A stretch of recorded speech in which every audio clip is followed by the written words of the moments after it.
Here's the hoping. Right, Hobo?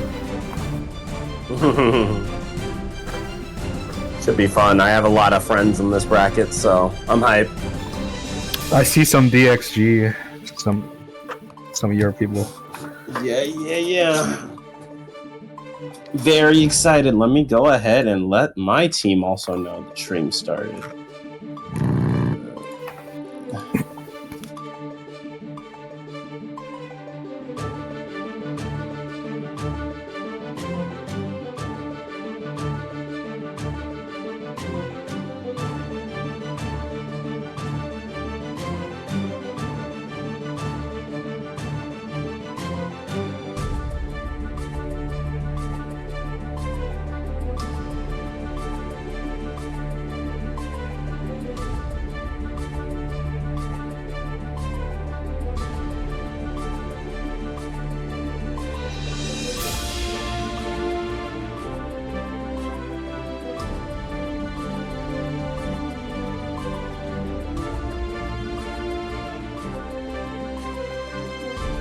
I don't know who's in charge of picking stream matches.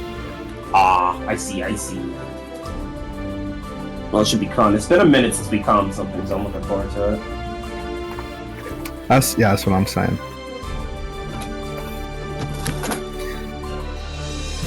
Oh, stream's up? Hello, stream. Hello, gamers. Welcome to another entry of Kingdom of Illyria's Trial by Fire. Fear it. Something that is hot. I don't know. Something like that. Yeah, it's been a while. It has. It's been a little too long, but we're finally back at it. We are your commentators. I am Dankman, and with me, as always, the one and only. Who do I got in the booth with? Got Granted Eyes. Excited to be back. Yeah, it's good to be back. Trial by Fire is such a fun bracket to yap about, and we got a lot of heavy hitters in the bracket today. Yeah, once again, short notice, but a lot of people came out. We got Winty. I see Winty there. I see Gavin, Newhead, some DXG. You want to talk about your DXG team?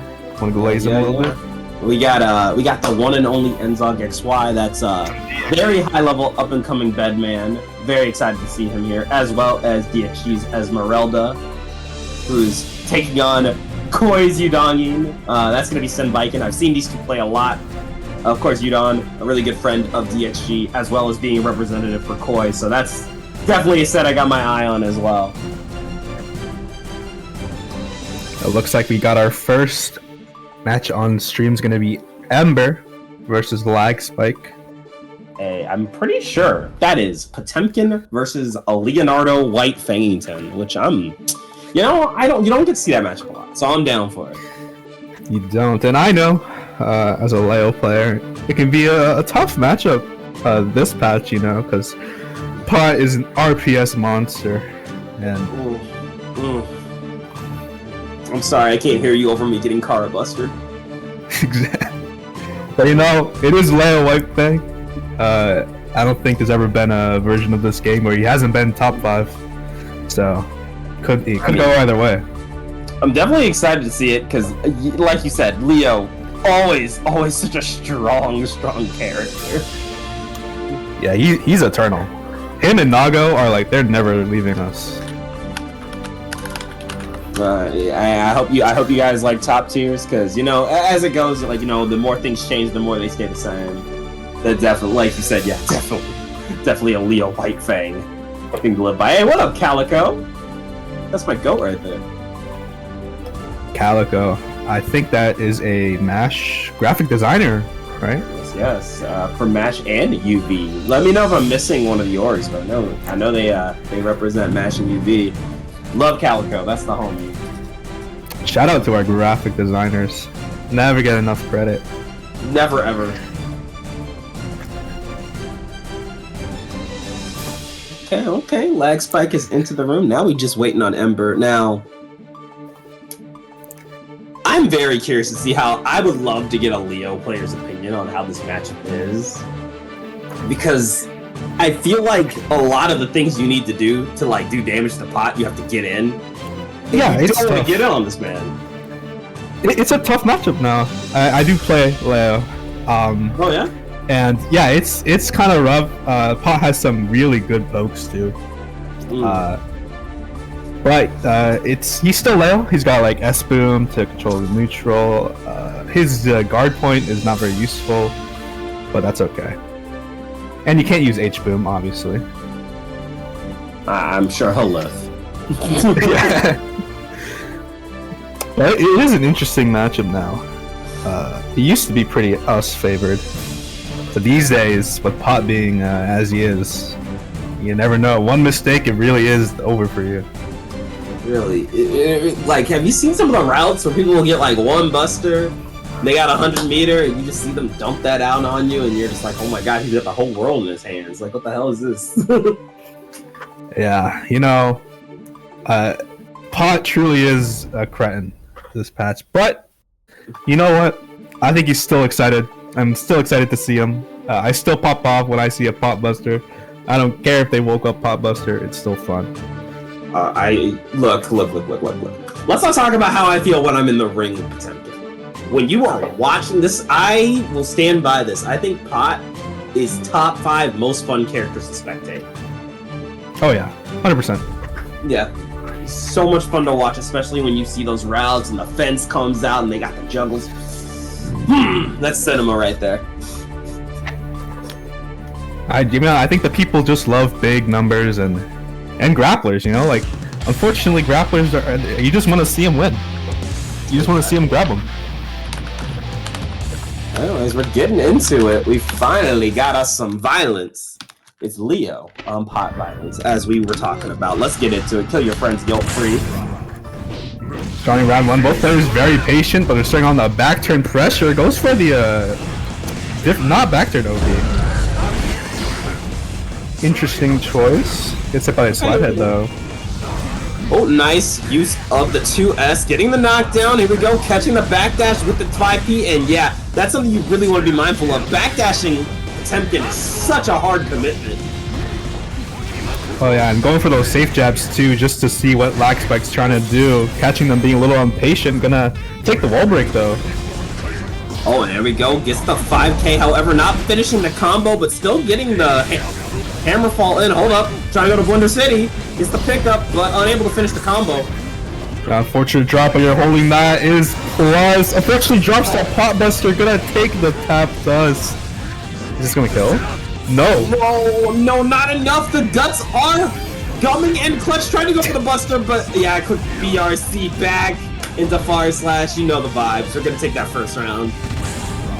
Yeah, unfortunately, I think Lagspike didn't spend the meter because they thought it was gonna kill. Pot's just too tanky, getting the throw, but misses the Garuda input. Here we go, trying to play that patient game. Ember rolling in our very first Potemkin Buster.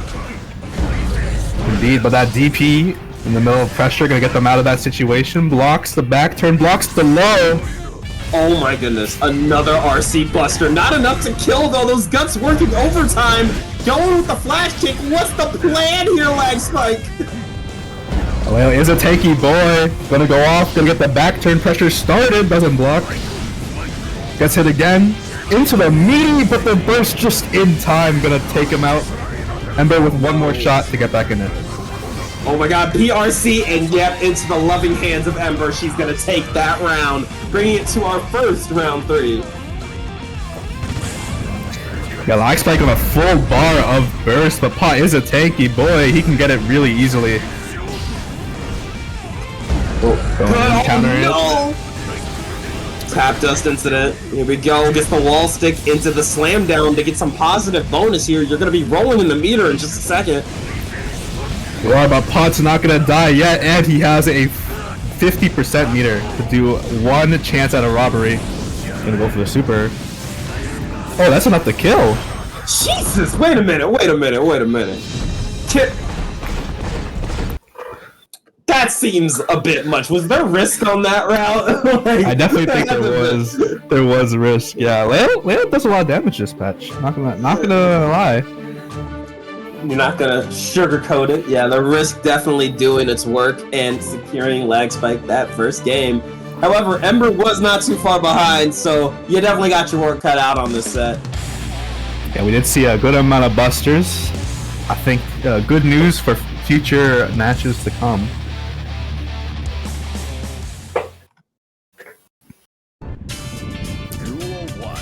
Alright, once again, let's get it. Game 2 getting caught by the flick after the 2D. Into the 5P counter hit. You know, we definitely seen a lot of that from Ember. A lot of 5Ps, a lot of quick checks. Definitely doesn't want Lagspike getting carried away here. Yeah, but then using that mental game after the 5Ps to grab him with the Pot Buster quick round 1. Both players sitting on full burst. Great start so far, but we're going back to Blender City again and again and again. Oh, interesting patience from Lagspike. Maybe they're expecting Gold Burst. Just gonna spend the meter on the mix. Ember blocks it though.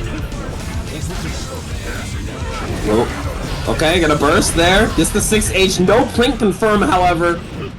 Didn't get the anti-air, and suddenly it's looking like Lagspike might get a turn here if they can just wait out the string. Put the armor on the hammer fall and then grabbing them out of the BRC. Trying to bait the burst, but Lagspike perfectly delays it. You know, I was about to go on my spiel about how, as a society, we need to watch out for this burst baiting epidemic.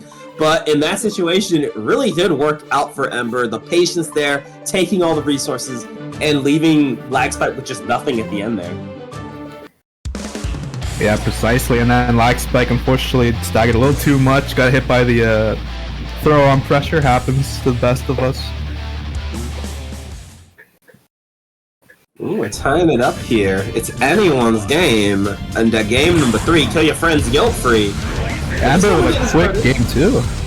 Once again, Lagspike's not going for the back turn pressure after the HDP. A common setup for Leo. Would you say that it's a smart move, or would you say that they're trying to do something different to throw Ember off? It could be. It could be. I know some Leos love to run run front turn instead of back turn. However, back turn is so strong this patch. I think it's generally smart to not go for the command grab. Oh my gosh. Ooh, goes for the cross up. I respect the drive. I also want to grab the grappler. I can't hate on that. Yeah, talk about the burst bait. Walk forward Pot Buster. Another Pot Buster. Hey, one more for the back. I don't think we've had enough. Lagspike is gonna lose the round so quickly with a perfect for Ember. Good on Lagspike, definitely not going for the burst there. No reason to, especially if we can get the pickup from Wild Assault. However, Ember bursting out of it, and now you're down resources, and didn't get that wall break. Oh my goodness. No shot. That's gonna be something. They're going for the Blitz Shroud, gonna be Mega Plus, gonna be able to take your turn, but look at all that meter Pot is building. This is a scary situation. Lagspike does have the positive bonus, but for being honest, things like this can make that lead seem inconsequential. That's gonna break the wall. Is it? That's gonna kill, I think. No, it's not gonna kill. It's not gonna kill. It's not gonna kill. Okay. Okay. 100 meter full burst. Lagspike has everything going for them, but they high roll on the cross through. Gonna get grabbed. Ember taking game 3. Yeah, so all that whole combo, yeah, clip that, instant replay for the highlight reel. Whatever, dude. Perfect use of resources from Ember. Used every last bit to make it so Lagspike only had one chance. Yeah, I was crazy. That was edge of my seat there. Insane. But it was close. It was super duper close, but again, we're seeing Ember play a lot of these mind games, a lot of these quick poke games, and you're just seeing Lagspike starting to run out of patience here, really wanting to force their turn. Yeah, unfortunately, you cannot take Potemkin for granted. Gonna have to respect him at every stage of the game. Plus, he has 100 meter. and you can die off of one touch. Doesn't use the RC to extend though.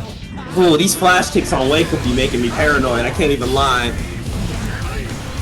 Yeah, Ember is getting the safe jab, but it's just getting flash kicked right after it. Definitely a classic strategy, but the tap dust is gonna catch him off guard. Set point here for Ember, looking to wrap up this set nice and clean with 3-1. But Lagspike gonna have something to say about it, going for the drop kick into the confirm. Yeah, BTK into BTH, such a hard thing to block because of the new scary BTK stagger pressure. Misses the safe jab, gonna give Lagspike a chance to take their turn, goes for the BRC. We being met with a stride. Oh wait, okay, it's on my end. Spectator lag second there. Back throw incident. Yeah, back throw incident. Unfortunately, Ember took all of the Lagspike's resources. Lagspike gonna have to build up to get a bar back. See the bar back in business, but just out of the range of the back turn stance. However, keeps it up, gets the pickup, and we're going to another final round. That was a great save from Lagspike. Indeed, but Pot has so much burst, is going to use a blue water salt to get a nice Potemkin bust. It doesn't do a lot of damage, but this one is going to do a lot of damage. Going in. Hear three? Do I hear three? Going for it again! RC into Heat Knuckle, wrapping up the set for Ember with a clean 3-1, 7 golden letters. Yeah, you know, that was a pot round. It was a pot round. Ember going to take it. That setup in the corner, Pot Buster with 5p with close slash is so evil. Ugh, crash out worthy round right there, but beautiful plays from Ember. Love to see it. Very fun to watch. Very fun to see. We're gonna see Ember move on to, what is it, winners quarters? Yes. Yeah, winners quarters. Very exciting. And of course, you know Lagspike ain't out of this yet. They're gonna be heading over to the loser side of the bracket, but there is still plenty of time to bring it back and see. We may see them in the top 8. Indeed, and get excited. It looks like KidDracula will be on stream soon. Where are my Eno lovers at? I know y'all are here. I love watching Eno in tournament because you just don't see her often. I wish I could agree with that sentiment. I see her all the time, but that's because I'm friends with like half of the player base. You must know all the tech then. Oh, please! That character is a mystery to me. Just because I see her a lot doesn't mean I understand the tech. Humble May player here. What do you think I know about hover tech? That is true. But I am excited. KidDrac is a really fun player to watch. Definitely a KD fan over here as well. Both a fan of their play and their Twitter antics. Just a fun player to watch overall. So really hyped to see it. That's true. Definitely hoping we get to see some Megalo. I want to make sure we can check in on our local mains. They're all addicted to Megalo. It's a very real situation. We need to draw awareness to it. I understand. I understand. Like, I would also want to use Megalo all the time if I had it. Okay, me too. Command grab super? Yeah, no, man. Oh, and Katie's gonna be going up against one of DXY's own. Oh my goodness! Ezmarelda. Want to tell us a little bit about Ezmarelda before we get into it? So Ezmarelda, of course, repping it for the Sin Gang, which... First of all, Sinki's the very, very strong character this season. Ez is definitely one of the, definitely likes to use the aggression that Sin is known for to their advantage.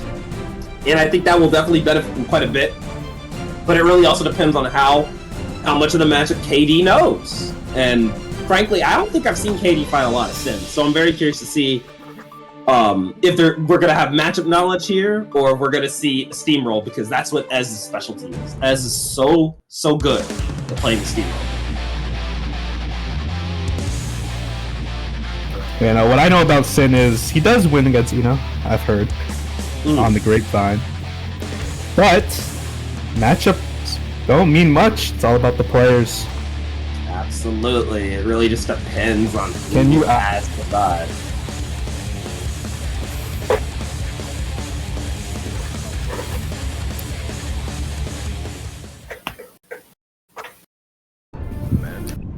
Okay, going into game 1, KidDracula on the Ezmarelda on the Sin. Both players, weaving in between Sin's special moves at round start. And already you're seeing a lot of knowledge, just knowing where Sin likes to press, where the spaces are. A nice DP from Ez to get out of the corner, however, forcing the burst nice and early. I like to catch on Beat Driver, tried to scuff the J's, no luck though. KD really good on the YRC timing. Yeah, KidDracula is getting away with so many of those, Guard Crush special move. I don't know what it was called. The Mad Love? Oh yeah, MLA, right? That's what people call it? Yeah. Oh, going for the throw here. Oh, nice air to Oh, but drops the combo, blocks the overhead, no stamina, and no wall assault for Ezmarelda. But the huge Sin 6P gonna catch out of the air. Able to stomp it out though. Again, I think it really just came down to, even without the resources, Ez is playing a pretty solid neutral game. However, KD quickly getting the pickup here and going for the wall break to get the positive bonus. That's going to do a lot for you. Yeah, and pretty decent damage. Look at that. That health bar is going down a lot faster than you'd expect from a character like Eno. I've said it before and I'll say it again. I think Eno, for the longest time, was the, and I know this is a meme, but it's the best way to describe her, the potential woman of this game.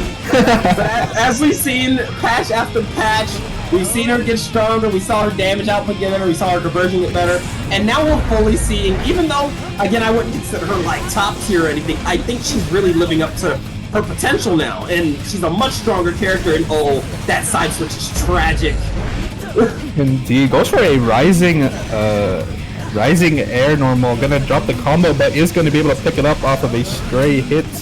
Ball break, super. Oh, it's time. Oh, absolutely, but there we go with the burst, trying to go over the slide, 2H, the disjoint of the gods, getting the pickup.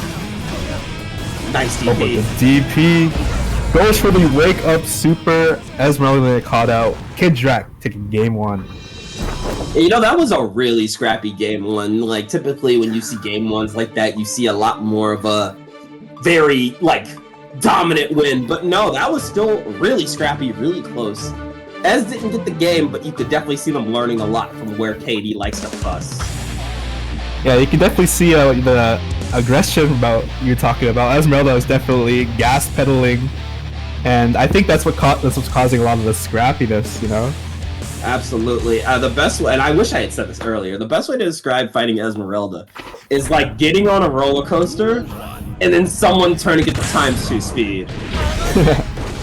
Ooh, walk back far slash, gonna not be able to convert into a wall break, but then the reset, gonna force a burst out of KidDracula. And not having burst this early in is going to be detrimental. You have no way to get out. You don't have a lot of tension. Ez is able to run house, but KD seeing the opportunity there, taking the spacing, and setting up a note here. We're finally getting to where Eno really likes to cook. We're seeing mix-up after mix-up. Oh, backdash BRC, but it's gonna recover in time to DP the dive kick. Gonna be a wall break here, indeed. Disgusting play from Ezmarelda. Those are the pickups I know them for. Taking a round. Can they take another one though? And then we see KidDrac trying to whiff some buttons, trying to catch Ezmarelda approaching, but Ezmarelda has slowed down a little bit, calming down. Stuck in the corner though. Definitely learned their lesson, because you saw that normally they would have gone for Sun Dipper, as I call it, whatever the hell the slide is called. I call it Sun Dipper.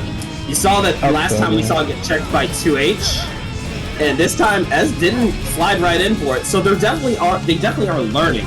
But the thing is, you only have a couple games. I was a little shocked. I've never seen an Eno wall break with command grab without the actual grab hitting. That was a little baffling. Baits the burst though, cannot burst on Eno easily. She's a safe jump queen. Speaking of which, going for the ultimate Fortissimo, we might see another chance at a safe jump. Went for the chemical love, getting the pickup again? Like, these conversions, can we talk about them? Yeah, Drift's chemical love was a huge change. And we are seeing it pay dividends in this very match. Again, the potential woman statement I used earlier, I cannot stress it enough.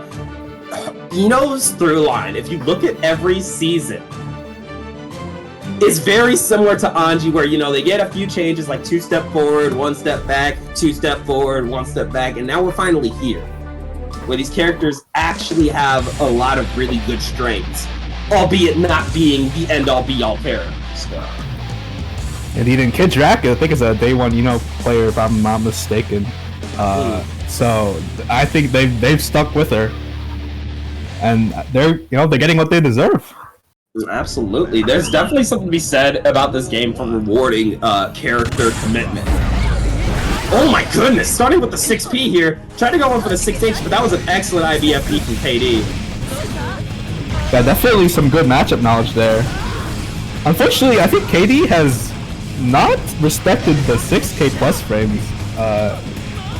Loves to press after it. The one time they do respect it is going to be rewarded with putting Ezmarelda in the corner.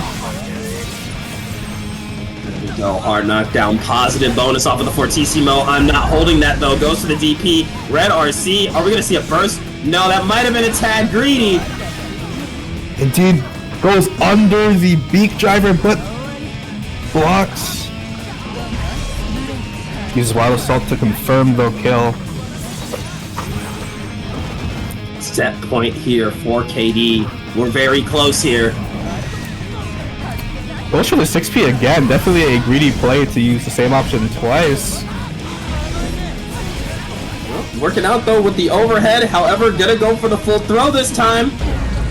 Yeah, Sid is out of stamina, but the resets are going insane. Wake up, close flush. And something I've noticed here is, when Ez runs out of meter, KD typically realizes that's the time to fight back, get out of the corner. Indeed, but speaking of meter, full stamina, full bar, Ezmarelda is not going to play that round start situation, going to use PRC, but KidDracula giving up that burst. You know, I respect the RTL side switch quick cancel. However, that was a very expensive side switch just canceled out by the burst. KD just using the resources a little better in this situation, but still a great set from both players. Yeah, amazing play from KidDracula. I definitely saw the longtime player experience. They knew a lot of the syntech. I saw a lot of IBs, where to mash. A lot of just good awareness of meter throughout the whole set. And again, give it up for Ez as well, repping DXG, doing us proud. You'll get it next time. We're going to see you in that losers bracket. There's still a chance at top 8. But again, I think the score did not tell the story we really saw there. Like, you could really see the adaptation on both ends. Yeah, especially from that first game, we saw Ezmarelda. I definitely think Ezmarelda took KidDracula by storm. Big surprise for them. Had to adjust to take the rest of the games.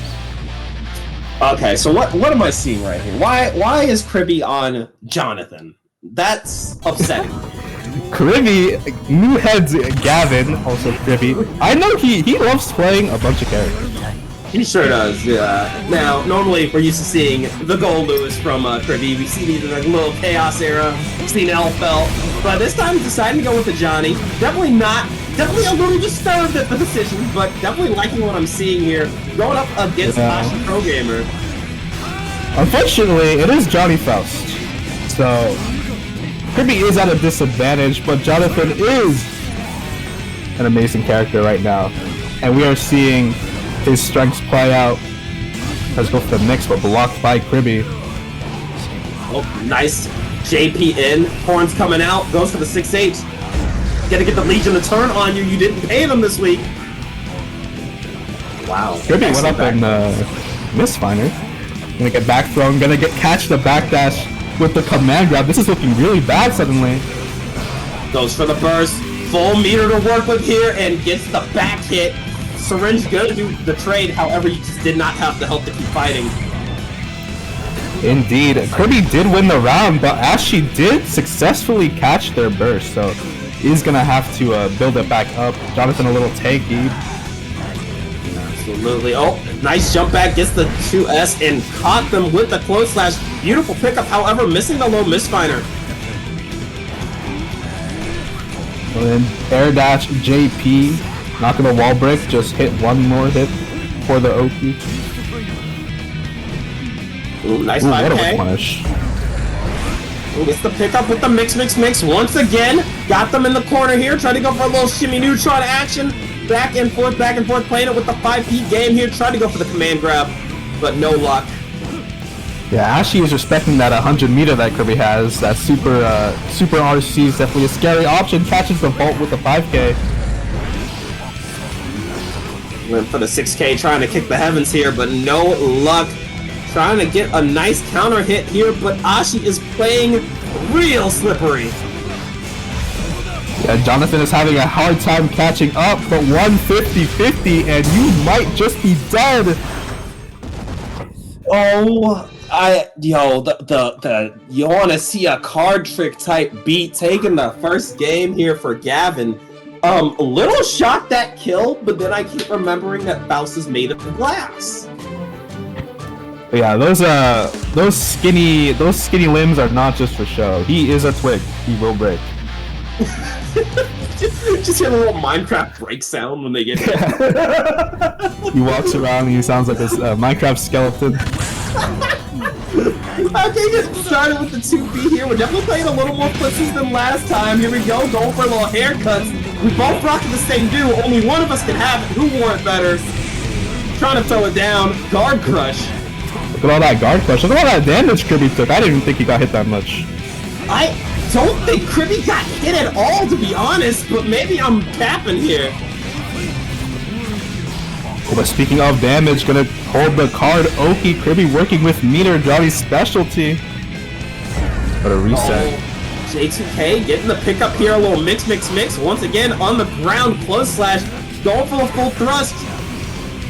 Ooh, goes for some silly PRC mix. Kirby not gonna bite. Oh, crawl. Good back away. Realized they did not have the resources to keep up the aggression. Oh, goes for a greedy meterless tap dust to try and kill. Kirby, good awareness or good reaction, doesn't matter, is gonna be in a good situation. Oh, the full guard crush gets the instant overhead. Oh, not able to finish with the burn. Oh no! Crawl is such a good tool in this matchup. Crawl is, and you know, time and time again, you'll see a lot of people who complain about the Faust matchup. Their one constant complaint is, wow, what a burst bait. Their constant complaint is Crawl. Yeah, Crawl is crazy, and I really like it. It's such a unique defensive mechanic. Yeah, especially in a game that doesn't typically reward solid defense. I think Crawl is a real outlier. Indeed. It's gonna have to use the meter because they did drop the combo, but that's okay. Kirby's stuck in the corner. I directed. Oh, tried to go for a throw. It happens to the best of us, but Kirby gonna get a lot of damage. Oh! Trying to throw this fire, no luck. Yeah, Kirby's sending out these misfinders. Unfortunately, Ashi is avoiding so many of them. Is going to be rewarded with a kill here. Unfortunately, drops to confirm, but the tap dust meterless once again. Hey, it's okay. We all get one whiff golf swing. You know, like, isn't that a rule in golf? I think so. Good save there from Ashi. Tying it at 1-1, and I'll be a little selfish here, granted. I would love to see a game 5. I would love to see a game 5, and you know, I do play Gold Lewis, so if Gavin's listening, if it is a game 5, I hope to see the big fat American himself. The all-American hero, Gold Lewis Dick Inson. Indeed, but this Johnny is not boring to watch at all. Kirby definitely has a lot of experience on him. Absolutely. Amazing mash. We're seeing some really good stagger pressure, but Ashi immediately wins you were minus. Going in, got the haircuts, you know she's been wanting that. And we're gonna see a syringe. Yes, we are. Yep, ooh, the rising JK, not gonna get much off of it, but the cross up catches the throw from Kirby. Gonna drop the combo though. Back throw incident, claiming yet another victim. It could happen to you, chat. Still getting the knockdown. Misfire not going to hit, but you got the 5H on Wake Up. These two are scrapping. Yeah, this is what happened. I think both players got a little panicked. Ashy did end up coming out on top though in the situation. Mini Faust gonna cover their ass, gonna get off with that tap of dust. Going to another round here. It's looking good for both sides. This time, getting the counter out with no Wild Assault pickup. That's tragic. That is tragic. Big 2H counter hit, gonna mix all the way to the corner. Mini Faust back on the field. Little homie deciding to not, he don't really want any part of this action, especially with Kirby jumping over. We may not see a cameo from Mini Faust today, but we are going to see a cameo from Gambling with the Joker trick. Unfortunately, Faust does not want to hold that open. Absolutely not, and I wouldn't want to either. Trying to go for the Misfire, trying to get the open up, and the instant overhead, not doing what it needs to do. That's so upsetting. The card did not pop. Unfortunate for Caribbean. Now gonna be back in the corner. Very similar situation. Blue Wild Assault. Another held. What is that called? Thrust, right? Yeah, I believe that's Thrust. Yeah, but look at the pickup. Nice save here from Gavin. We're going to another game 3. Yeah, great defense from Gavin. Was able to push out of the corner. Going off straight 2K. And Senya, great call on the backdash. You know, definitely not afraid to play the distance game, forcing Ashi to come to him, which I think is a good call. Yeah, that was a... Definitely think Ashi expected to build the meter for the tap thrust. Thankfully, it did hit, so it was safe. Gonna call out there, attempt to get out of the corner into the wall break. Beautiful wall break. Gets the positive bonus. We're still checking with the 2Ps. A nice 5P trade. And you can see Gavin really needs this open up here. This is the last chance. Yeah, chooses to use all their bursts to get back in the game. But look at that. Ashley's going to build 50 meter. Have to be really careful. Gavin gives up their meter, but he's going to get the throw. Oh, got the Misfire. Gets the wall break positive bonus. It's guess for game on both ends. Going for the Scarecrow Red RC. Last chance going for the YRC. Oh my god. Mistimes the punish on the flick shield, calls under the force slash. Air dash 2P, JP.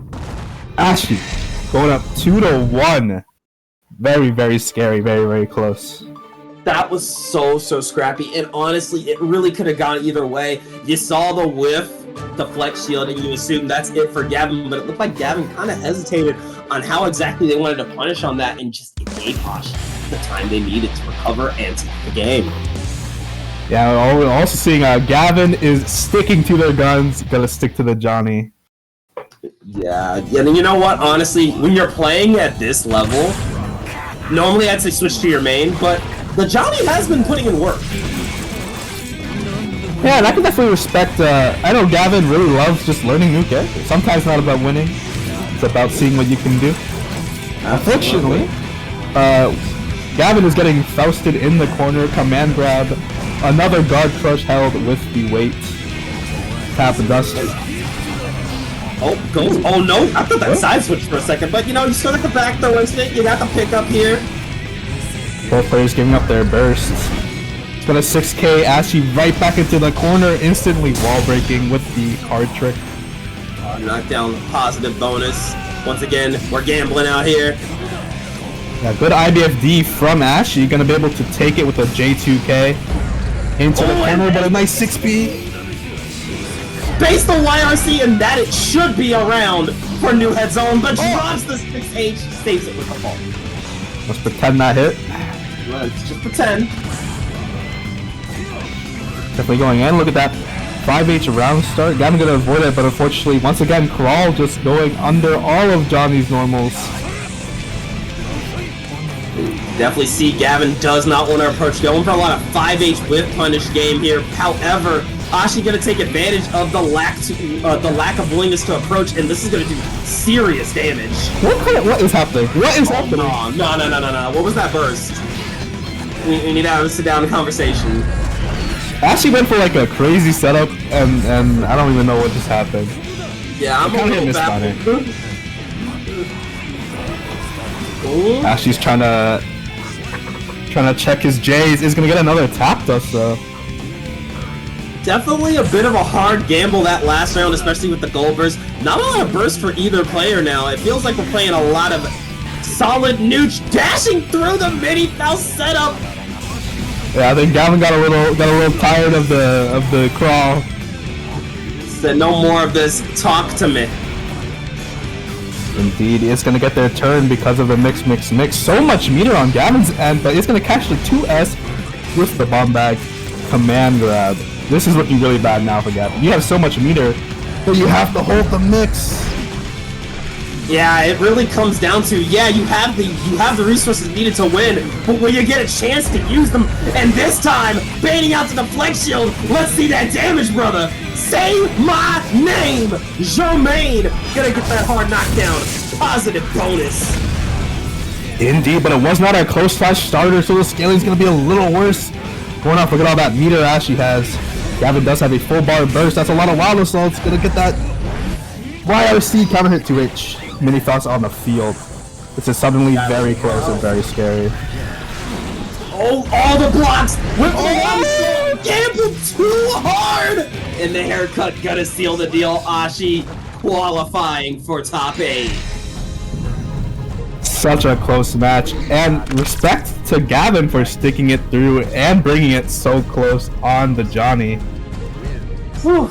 Yeah, a really solid set from both sides. Ashi just a little stronger here, but great stuff from Gavin. And I really hope we do see them in loser side top 8. And you know, I gotta agree with what Calico said in the chat. I think a lot of what cost Gavin that set was just a few too many instances where they gambled maybe a little too hard.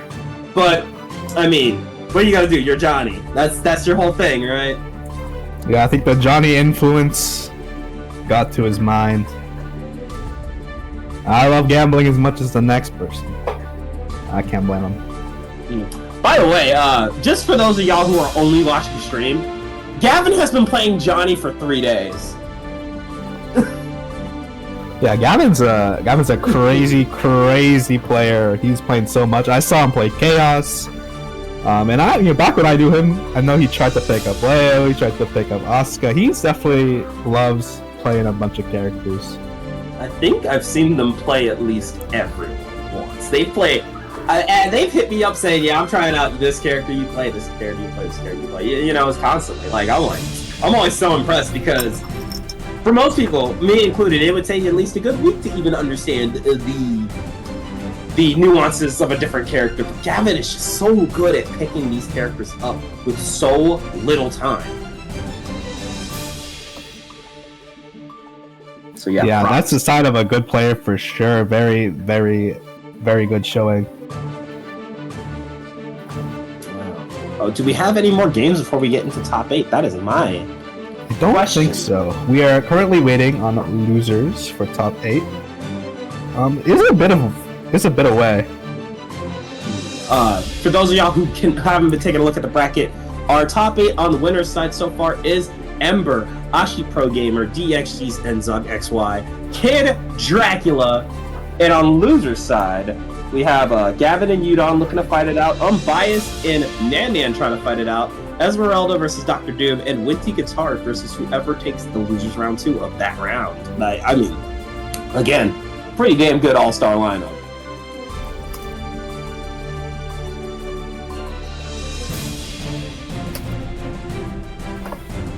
Yeah, shout out. Our top 8 right now is already looking really awesome. We got a Pot, a Faust, a Bedman, and an Eno. I mean, this graphic is already gonna look so good. That's crazy work. Not a Naga, not a Chaos in sight. Exactly. I don't even think there's a Chaos player in the tournament. I could be wrong. That's actually so insane. Wait a minute. No way. We gotta acknowledge history being made. I can't remember the last time I saw an online bracket with no happy Chaos. Fortunately, I cannot confirm. There are some players I don't know, but to my knowledge, I don't see a single Happy Chaos in sight. Crazy work. There is a Nago player though, DrDoom, which is going to fight Ezmarelda. So we could be seeing Nago once again. Nago last trial by fire was definitely the hype character of that's tourney. Ooh, yeah, that test your luck run was absolutely mental. 6H, that's all I gotta say. Yeah. Insane button, insane work here.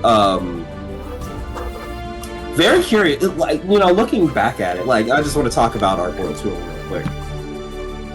You know, Varix did take that last time. Of course, you see him up for another chance to win it again. Do you think we're gonna see a 2-time champion? Honestly, I believe that is a possibility for sure. Varix is the GOAT. The GOAT. So I would not put it past him to get another W, but it's a scary looking Arc World Tour. Oh, absolutely. And we are running ads, so only moderators are going to be hearing this conversation, but not moderators, only subscribers. So sub to the channel, you know. I don't know, like, I personally, I would want to stay tuned for me and Granted doing a little podcast drive talk. I don't know, personally.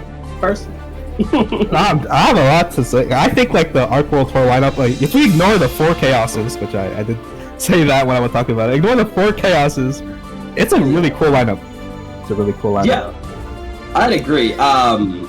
Of course, there's the bias in me that really wants Slash to be able to take it, since he did say this is this is officially no longer his last competitive online strive. Thank goodness.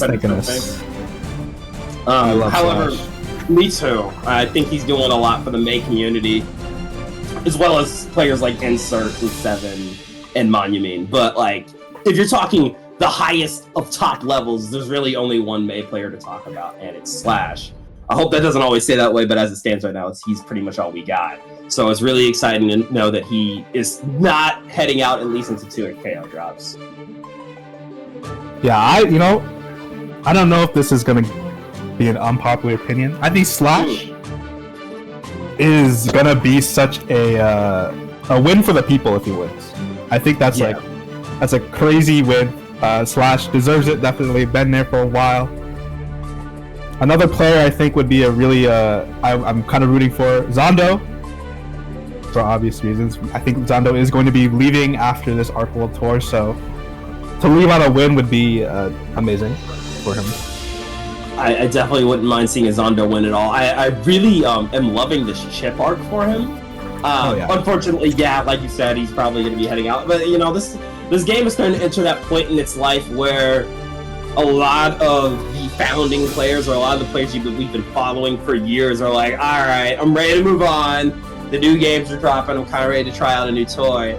But it would be very satisfying to see maybe someone who's on their way out taking one like as their final swan song. Except this game is 4 years old. I don't know if you knew this. It came out in 2021. So this is not a new game. No, it isn't. As someone who's been around since the open beta days, it's a trip to see this game still get as much viewership as it does. Most games don't last this long. Yeah, I think Strive is it's been said, it's huge for the industry. For this specific part of the industry. Yes, Strive is never gonna be Mortal Kombat. It's never gonna make those numbers. It's never gonna make Street Fighter numbers. But this is a Guilty Gear game. And it is thriving right now.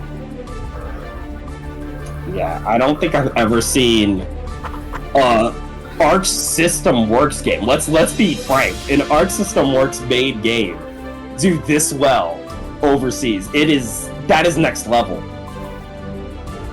Indeed. And speaking of next level, looks like we are going to start top 8. KidDracula back on the stream versus EnzogXY, another DXG member. I will let you take the mic if you want to talk about them a little bit. Well, first of all, insane work that for some reason KD has to go through the DXG gauntlet. I swear that's not scripted. This is the first time I'm learning of it. Also, Enzog, an insanely good adaptive player. Definitely he's got his work cut out for him. But, you know, he's top-aided bracket before. He's top-aided, I believe, GER before. Definitely a player people have seen around. Really good with the Bedman. Very good at just playing a very meticulous, suffocating game. It is really good at switching from hardcore zoning to, oh my god, when do I get out of the corner? Like, again, you're going to see a lot of great adaptation here.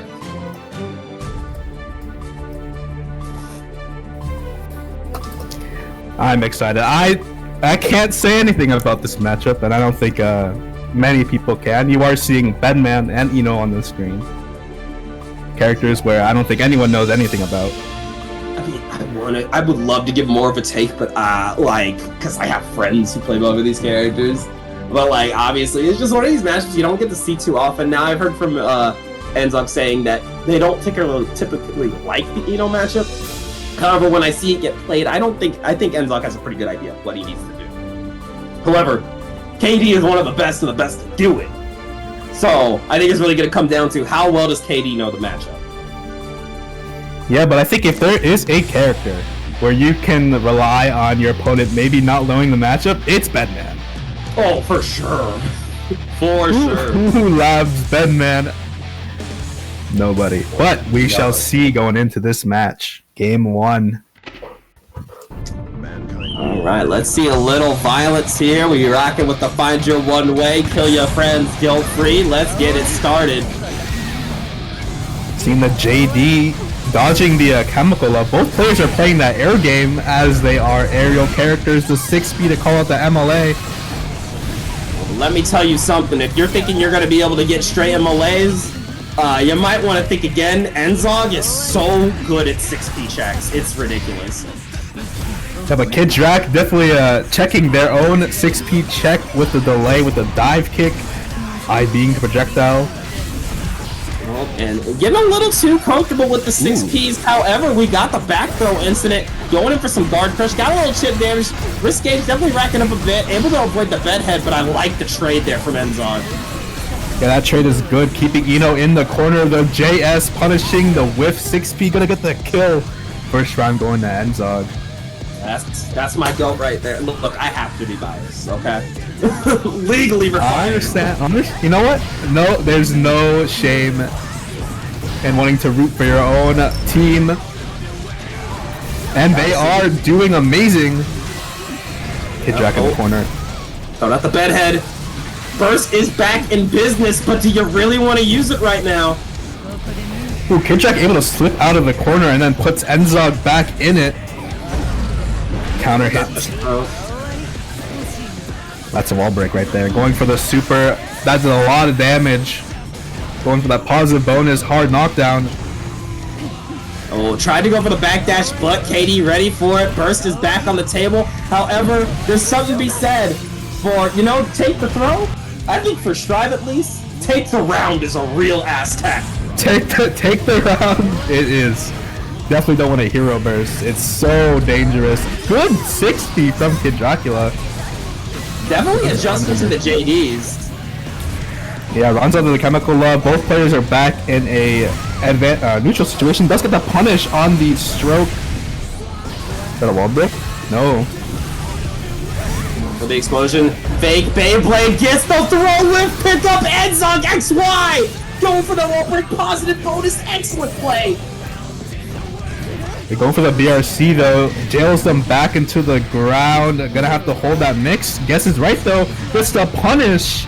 You cannot stroke against Bedman. I did not know that. Straight up. I mean, we saw it work a couple times, but you see Enzog quickly able to pick up where KD likes to do it, and getting that first game, that is great for momentum. Oh yeah. And that was really good. You saw like both players are flying around. There's a lot of stuff going on. Definitely a lot of aerial maneuvering in this set, and I think it really just, I think that the set will really stay in the favor of whoever is more in control of of the air neutral here. I hate to say it. You know, we always talk about ground-based footsies, but what about air-based fundies? Looks like we are getting a connection issue between the players. That would make sense. It was a little scrappy, so... Yeah, definitely just a little scrambly, just a teeny bit. Okay, they're going back in. Hopefully the connection eases out, because we definitely want to see these players play at their best.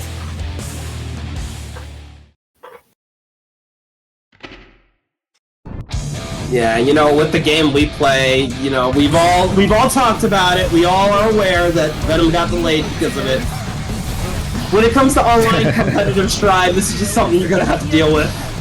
Indeed, and good call out on the backdash after the stroke. Dashes forward a little bit to catch with the 2K. Gonna go in dodging all the moves. They get the head bomb. Gonna go for the overhead block, but another head bomb on the way.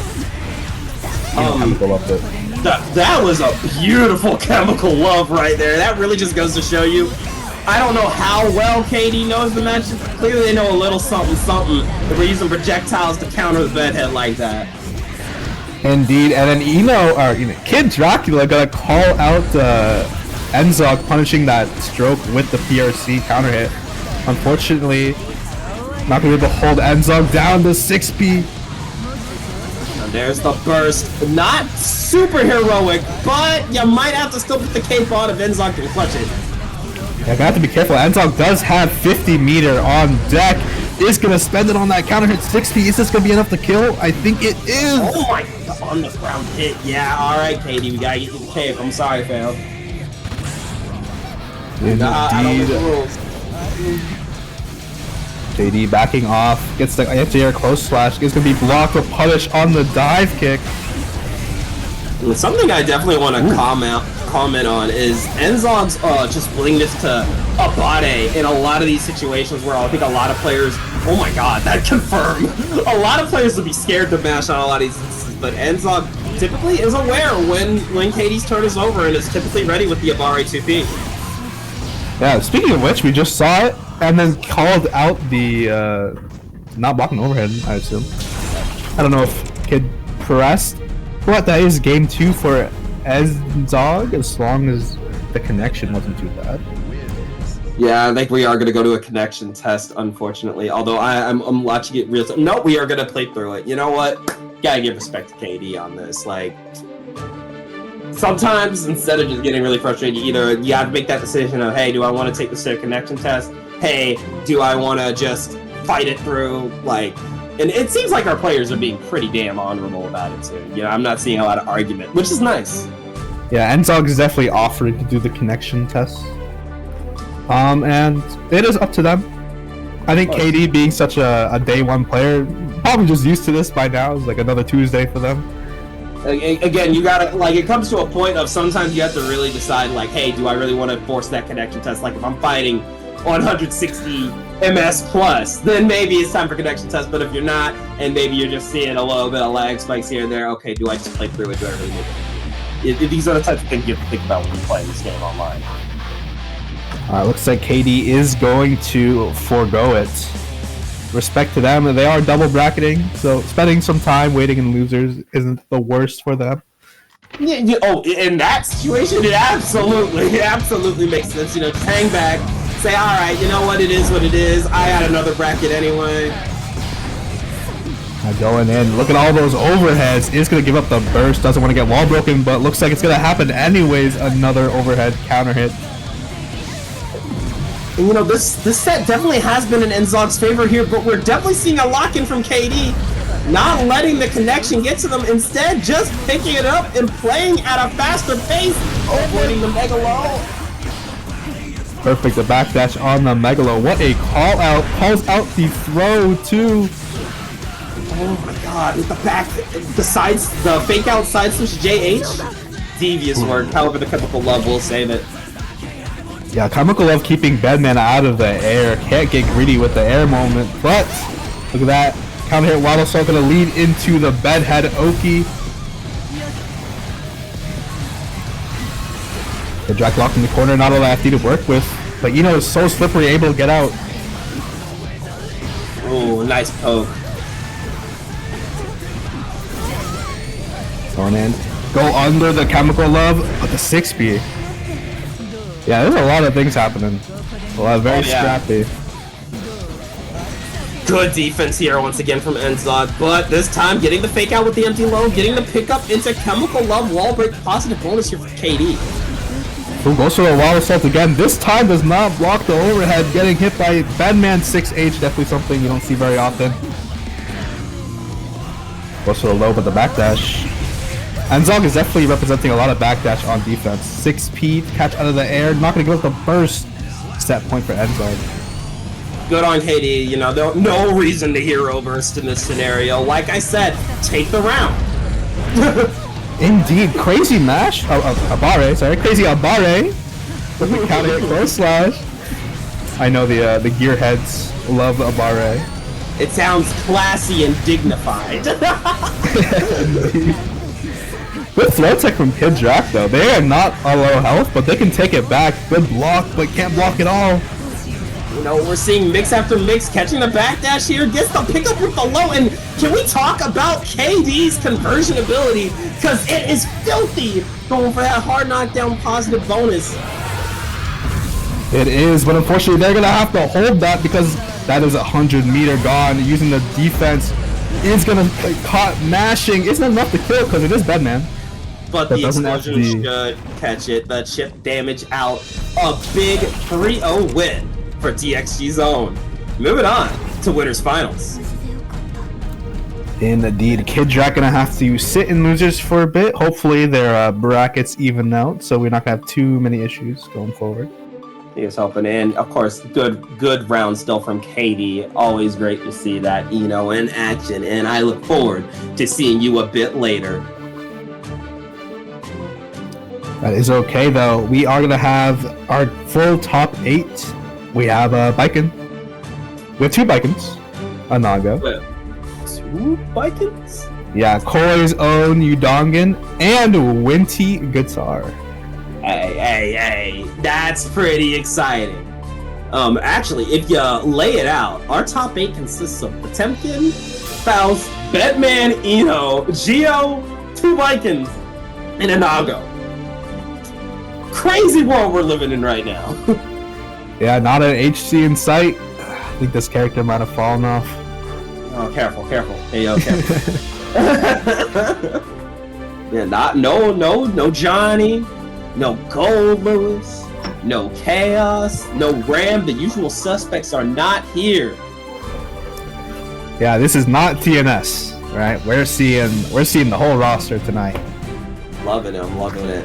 I don't know if you caught last bracket, but I felt shades of season 2 on that bracket as well. We had a May and 2 Zatos in top 8. Like 2 Zatos. I was like, bro, it was season 2. Top 3 was Chaos, May, Zato. I was like, this is season 2. What is this? That sounds like an awesome.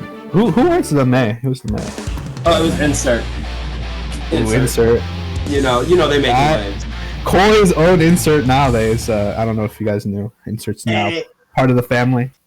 Congrats to Insert. He deserves it. Stay ungrounded, please. We want to keep seeing you play. Speaking of deserves the back throw into the Garuda pressure. Faust just lost 40%. You know, just a Potemkin moment there. Indeed, Mini Faust does not want anything to do with it. Faust says, get in there. The bro said, do something for me, little homie. Defend my neutral. Indeed, good PRC, and look at that damage. That was 3 hits. Got caught with a backdash. Calls out the reversal super. All I'm saying is, if you wanted to send a message, you would have jumped back Potemkin Busters. That's all I'm saying. Like, if you really want to hit him where it hurts, I'm playing devil's advocate here, I'm sorry. I think Ember is the bigger person. She's definitely a bigger person than I would have been there. No, I most definitely would have busted you. Let's not sugarcoat it. Going in for the blue wild assault, and here we go. Potemkin or Rasta. The flame kit is back. Goes for the low. Are you dead? Oh. Yes! Well, goodbye, Faust. It was nice knowing you. Thank you for insurance-free doctoring, but it's just not enough, you know. got run over by a steamroller. Can we call Potemkin a steamroller? I feel like we can. He definitely is he's a steamroller of all steamrollers. It is crazy. Faust, you know, kind of like a zoner, especially in Stride. I think he's the most zoner-ish he's ever been. And Pot is just running him down. Yeah, I've seen people talk about Pot Faust, and a lot of players typically say it's definitely Pot flip favored even before this patch, but this patch I can only fucking defend it. Yeah, that armor even protects Pot from slipping on banana peels. I think this character needs a nerf. But going into game 2, can we see Ashiprogamer take it back with the adaptation? Not gonna let the quick win dissuade them. I mean, in a situation like this, you really can't let it. Indeed, goes for the greedy double command grab with the JD on wake up. Interesting option from Ember. You know, something I've seen through Ember's play is she's not afraid to whiff. Like, she's really not afraid to whiff, and not in the way of, oh, she's just swinging, more in a way of, I'm always going to do something to take up the space and make it so you're thinking about what you have to do even harder. Good patience from Ember. Doesn't go for the fast cancel PRC. I think saw that Ashi was definitely expecting it. Unfortunately, it's going to be a little too patient. Now going to be put in the blender. I'm liking the suffocating pressure here. There hasn't really been an opening moment until now for Ember to get something started. Well, the slide head Pots now being the zoner. Going to keep Faust unable to play their item game. Ashi's going to be forced to try and push in. Calls out the deflect shield, and that is going to be death. That is a Potemkin buster and another round for Ember. Looking really solid so far. Indeed, crazy, but the counter hit J2K gonna put Ember in the corner. That is Meteors. Well, a little scrambly though. Yeah, definitely really scrambly. Tried to go. Oh, yeah, that's unfortunate. Oh, it does have Meteors stocked up too. Gonna get a chance to use them. Oh no, let me sit on you real quick. Getting the heat tackle. Meaty 5K. Is unfortunate. Uses the BRC to stay plus on those 5Ps. But Ember's just not afraid to go out. Doesn't care about the Meteors. Flicks up at the flick shield into the mini Faust. No, okay. Can we talk about the flick on Meteors? That's a soul read. But that is a crazy. Are you dead? I think Faust is dead. Yeah, you're very dead. With the wall break there? Yeah, there is no way. Fortunately, Ashi is trying to chip away at Ember's health, but Pot's just too tanky. And, you know, we're really seeing where the meta is taking shape. And once again, like we talked about it, this is, you know, we all thought we was going to be maybe the set play zoner era with the characters that got announced. But no, this is the big body, high health, high guts meta. And Potemkin, one of the tankiest characters in the game. Yeah, and Faust, not only is Potemkin one of the tankiest characters in this game, Faust has pitiful damage. He does not do a lot. It's like you're tickling the man.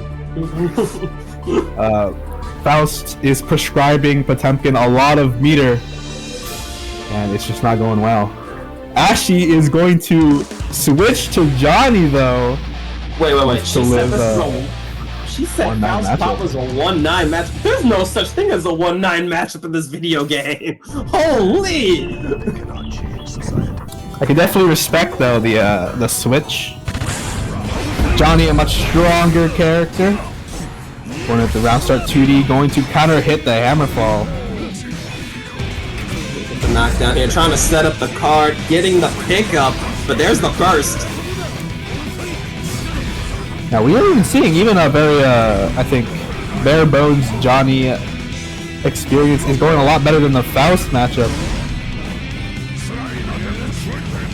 I think it definitely helps that one, Johnny, again, benefiting from the high health, high damage pool, as well as, oh man, what a reaction time! Going in with the super. Oh, but an interesting, interesting option. He said, let me vault over and just snatched you right out. Oh, man. Leo versus Johnny is a 1-9 matchup. You know what? It's Mako, she's the boss, I'll let her have that one. You know, she's right, actually. Fun fact, that's a 9-1. 1-9 matchup. You know, whatever you need to tell yourselves. Ooh, Ashi is stuck in the corner. Look at all that meter catches the backdash. And just going to ult F4. Do not blame them. Yeah, you know, it's one of those days. Sometimes true victory is not seeing that victory screen. It'd be like that. And unfortunately, Johnny, I don't know them Pop Johnny matchup, but character strength and matchup knowledge don't matter too much. If you don't have enough character experience, you can definitely see wasn't able to pilot the Johnny nearly as well as the Faust, so doesn't go in their favor. 3-0 for Ember, but that's okay. They have losers. Unless this is losers. No, they do have losers. No, they have losers. No, I think in one of those situations, not to like disrespect the Johnny switch, I do think sticking with Faust would have been the move. You know, even in a high pressure situation like that, I think you should always trust the character that you put the most time into in a situation like that. But I do get why they went for the Johnny switch. Just again, not enough to really save it. Yeah, sometimes you gotta go for those Hail Marys, but that's okay. You know, Ashi again has a loser's run. I'm sure we'll see much more Faust and much less Johnny. Yes, I'm inclined to agree with you on that one. But now we got Pot versus Potemkin. Does anyone know anything about this matchup? Wait. Who is it? Who's it again? Hold on. Oh, Pot versus Bedman? Yeah, Pot versus Bedman. According to Enzog. But see, every time y'all put 9-1 in an explanation, my eyes glaze over. I can't even lie. Okay, it's a fully hyperbole. Because it's gotta be. Anyone who says 9-1 has never fought a real 9-1. You had to be there. You had to be. Y'all, we're talking like this is. You're talking like this is Street Fighter 2 era. No balance patch in a fighting game era. A 9-1 has not existed in a modern fighting game in a very long time. Let's be real. Like, okay, you're not playing 12 from Street Fighter 3. You're not playing Third Strike 12. But it's okay. I understand. Sometimes it's frustrating. This game, because of how volatile it is, can be frustrating sometimes. Oh yeah, full stop. I think this game, I think a lot of people like to say this game is easy because of how straightforward the combo structure is and how quick it is to pick up. But I mean it when I say I think this is one of the harder games to compete in. Oh yeah, and there's a difference between balanced games and volatile games. Like Strive right now, it's always the latest patch. Oh, this is the most balanced the game's ever been. Mm-hmm. It's just, it doesn't mean that stuff can't go wrong so fast. I mean, without a doubt, we've seen it time and time again where, you know, somebody who really just, we've just seen a lot of players who really are in control, top players, champions, straight up get 3-0'd by a player they've never seen before because they play the game in a way you've just never seen it. Indeed, but you know what? I love this game for that. I love seeing those moments. I don't like being in those moments, but I do like it. It is, I think, what makes Guilty Gear Strive different from every other fighting game out there. Full agree. And it looks like we are going to delay Winners Finals. Enzog said he wants to check his connection, which I respect it. You want to make sure your opponents are also feeling like that, the game feels good. So we're going to move over to the loser's side real quick and see a NanNan versus Udongi in loser's side round 1. Yes. This is Geo versus Biken, I'm pretty sure. Geo Biken. Good times. Yeah, I do not know much about these characters, but I do think this will be a fun matchup. I know a grip about Geo. I can't say my knowledge on Geo is current since I used to play her. That was my OG main back in season 1. course, the character's gone through a lot of changes, but back then, it was definitely a Viking-favored matchup. However, I think Gio's mix has gotten more potent. I think she's just a lot stronger overall. Like, if you've seen somebody get hit by Gio, it's like getting hit by, like... It's about like getting hit by May at this point, if we're being honest. Like, some of the... Gio... Yeah, it's true. I don't think enough people talk about how hard Gio hits. Gio is one of those, I think, really relies on those frame traps. They're very frame trappy character, very strike throw. I want you to press, and I'm going to counter hit you, and I'm going to kill you for it. Absolutely. But on the other hand, Viking absolutely loves shutting down frame trappers. But we're not even going to see Gio. We're going to see Kai Kiske, which, again, we've seen NanNan play the Kai Kiske. I'm definitely looking forward to seeing the Kai. I can definitely understand the Kai, because projectile Oki, definitely what you want against Viking. Do not want to get parried. Oh yeah, and I mean, a Viking is a champion that just makes it so you legitimately can't play the stagger game. So, relying on projectiles, definitely a move. Indeed, we're going in, but Udongan is famously not a parrier, so I wonder if the Kai choice is going to work out as well as they think it is. Going in, both players are tethered.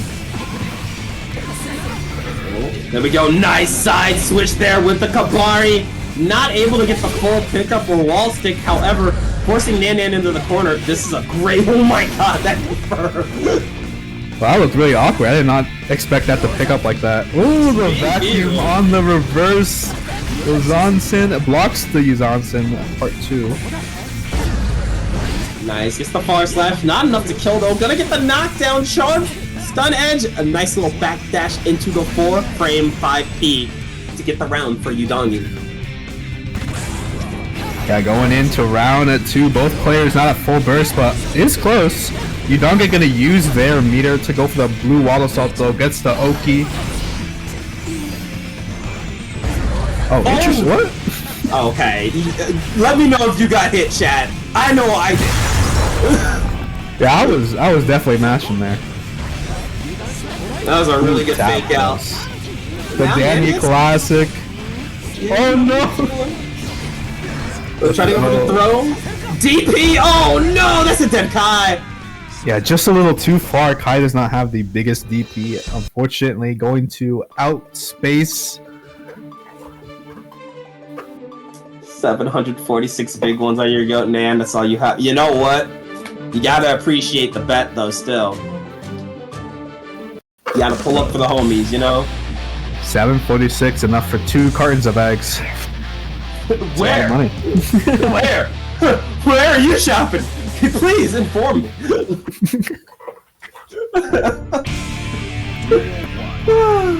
It's game number 2 here. Ooh, goes for the Fuja arc. It's gonna be minus though. Unfortunately, did lose their turn. Those players are very patient right now. A lot of blocking. We talk about this pair tether combo. That was a 10-piece blue beat combo right there.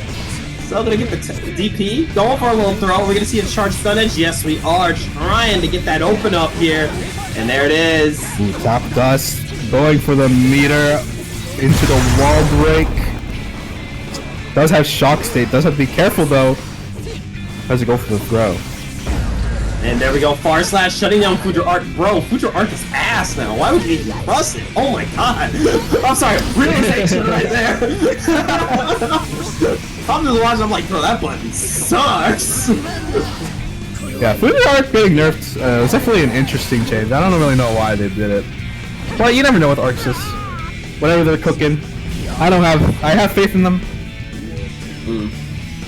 Also, crazy save there from Udon. Definitely taking the burst away from NanNan.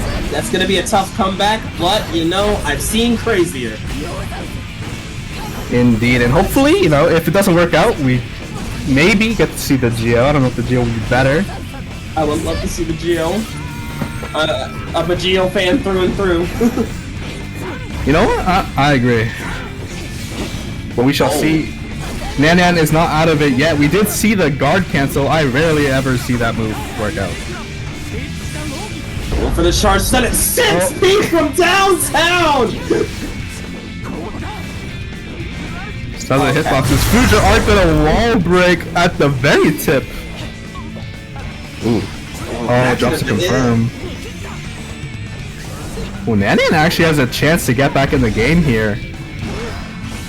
Definitely trying to play it steady. Oh, nice use of the flex shield. Knew they were negative after that. Got caught by stun. Oh, the poke.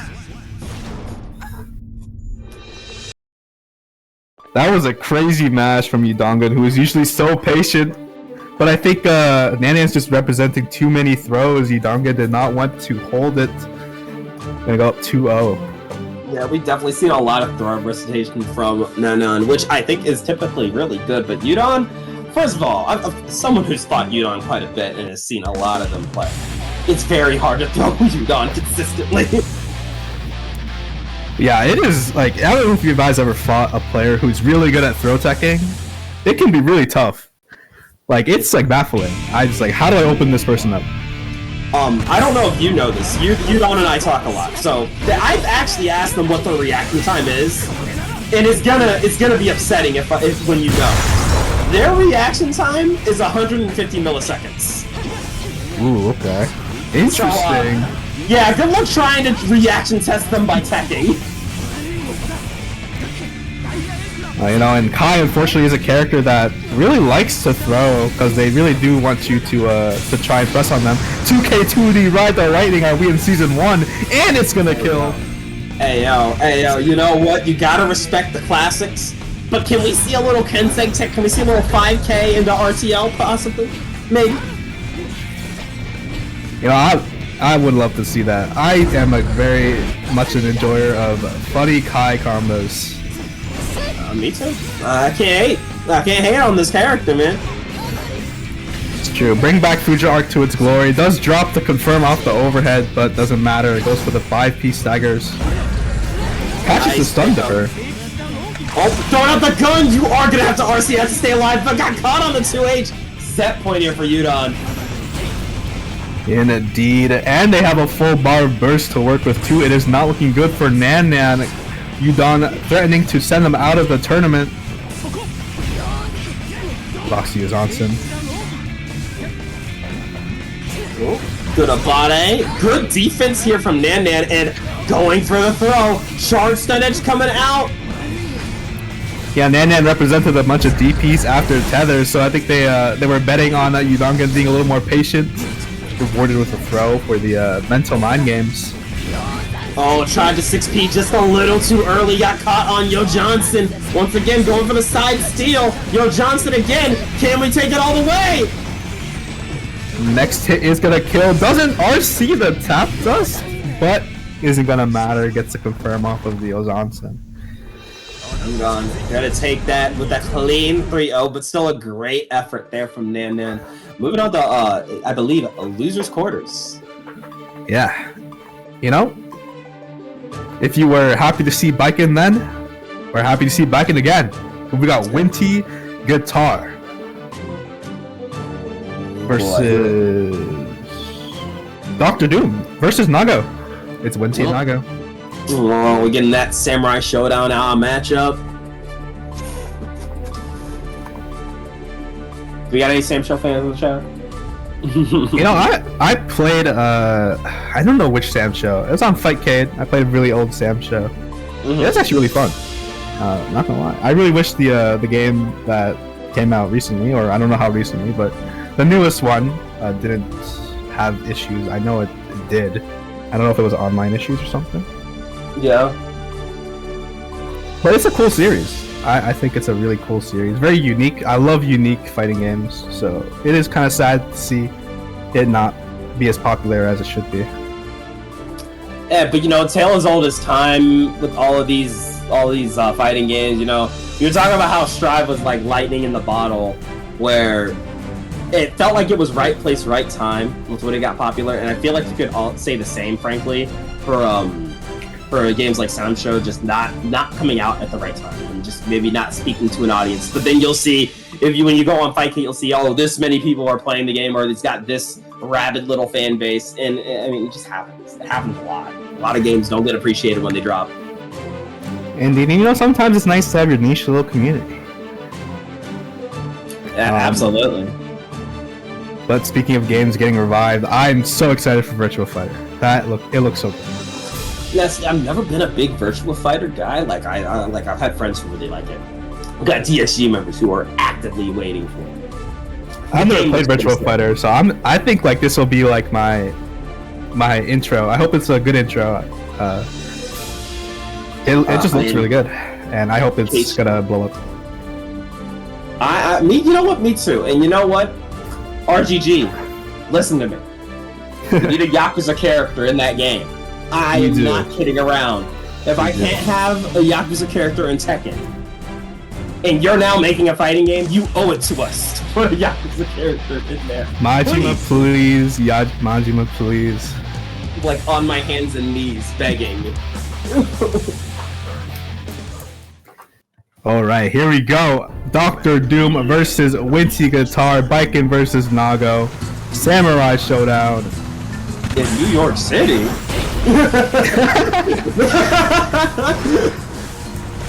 We already see a guard cancel. We already see another guard cancel. Winty is not afraid to use defensive options.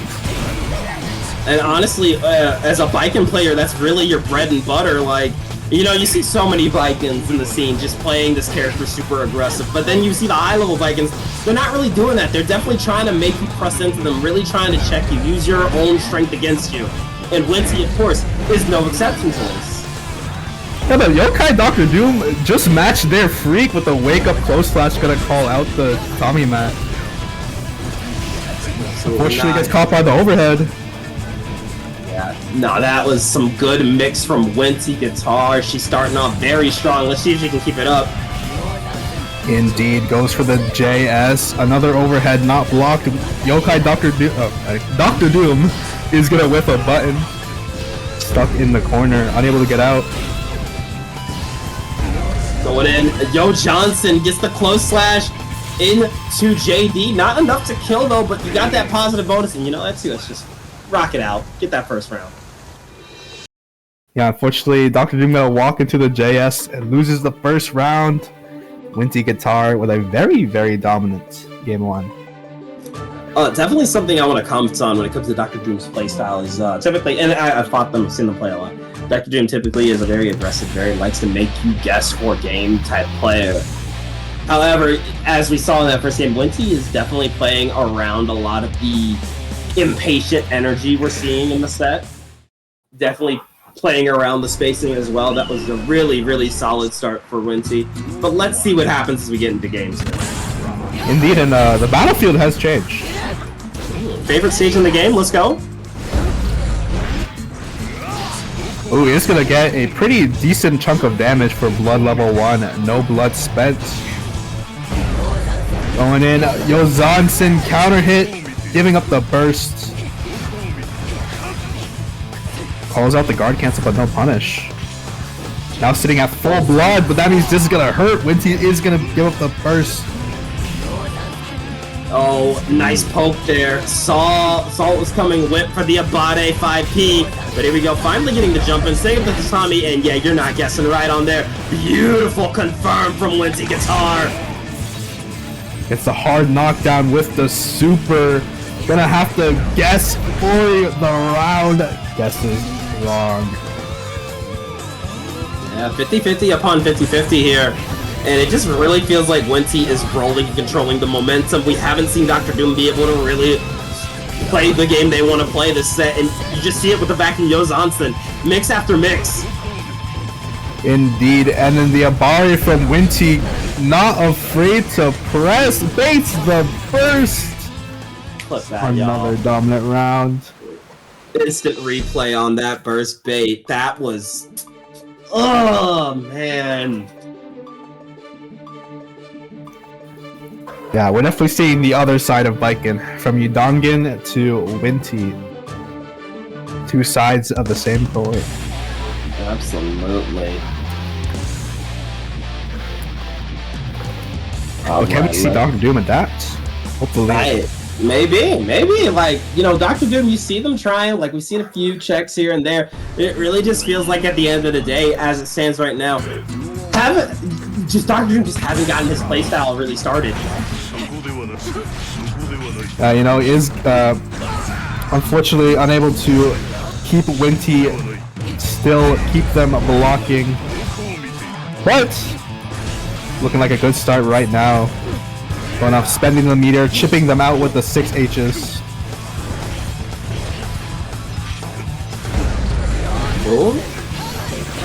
Oh, good conversion from Winty. Goes for the low, baits out the throw. DrDoom not gonna give up the burst. I spoke too soon. Is gonna give up the burst. There we go. Try to go for the jump in. Good defense. We see DrDoom backing up, but 2S 5H at blood level 3. Yeah, you're dead. Yeah, you're not shaking that off. You can't walk that one off. Sorry. Yeah, Nago definitely cut off the other arm. Oh no. We're going in though. Look in the corner and messes up the TK. This is scary because DrDoom has so much blood to work with. At this point, if you're Winty to guitar, or at this point, are you trying to bait out a blood pop? Because this is a really rough deficit. Yeah, one thing about aggressive Nagos is you see them pop a lot, but DrDoom is an aggressive Nago, and I have not seen him mismanage the blood just yet. Yeah, he seems to have a really good awareness of when he has to chill out for just a brief minute, and then typically is able to get blood back with stray hits here and there. The Beyblade counter hitting Winty from across the screen. From downtown. Ooh, catches the backdash with the tether, catches the mash with the tatami, tries to bait the burst a second time, is gonna be punished with it. For it. And you know, once again, I have to call it out here. It's not always worth taking the burst. Sometimes you need to just do your damage. Yeah, sometimes it's not worth it indeed, and DrDoom gonna go 3-0 for Winty, 2 Bikins moving on in top 8. We are gonna have to see Bikin meet Bikin potentially a little bit later. But really good run from DrDoom, out at 7th, nothing to sneeze at. A great run. Indeed, definitely saw Winty. I think Bikin is a character you have to be really careful when you're being aggressive against. Oh, yeah, absolutely. Oh, now we are getting Ember versus Enzog though. Are we moving over to the winners finals? To Pot Bedman. I promised it earlier, and I'm excited.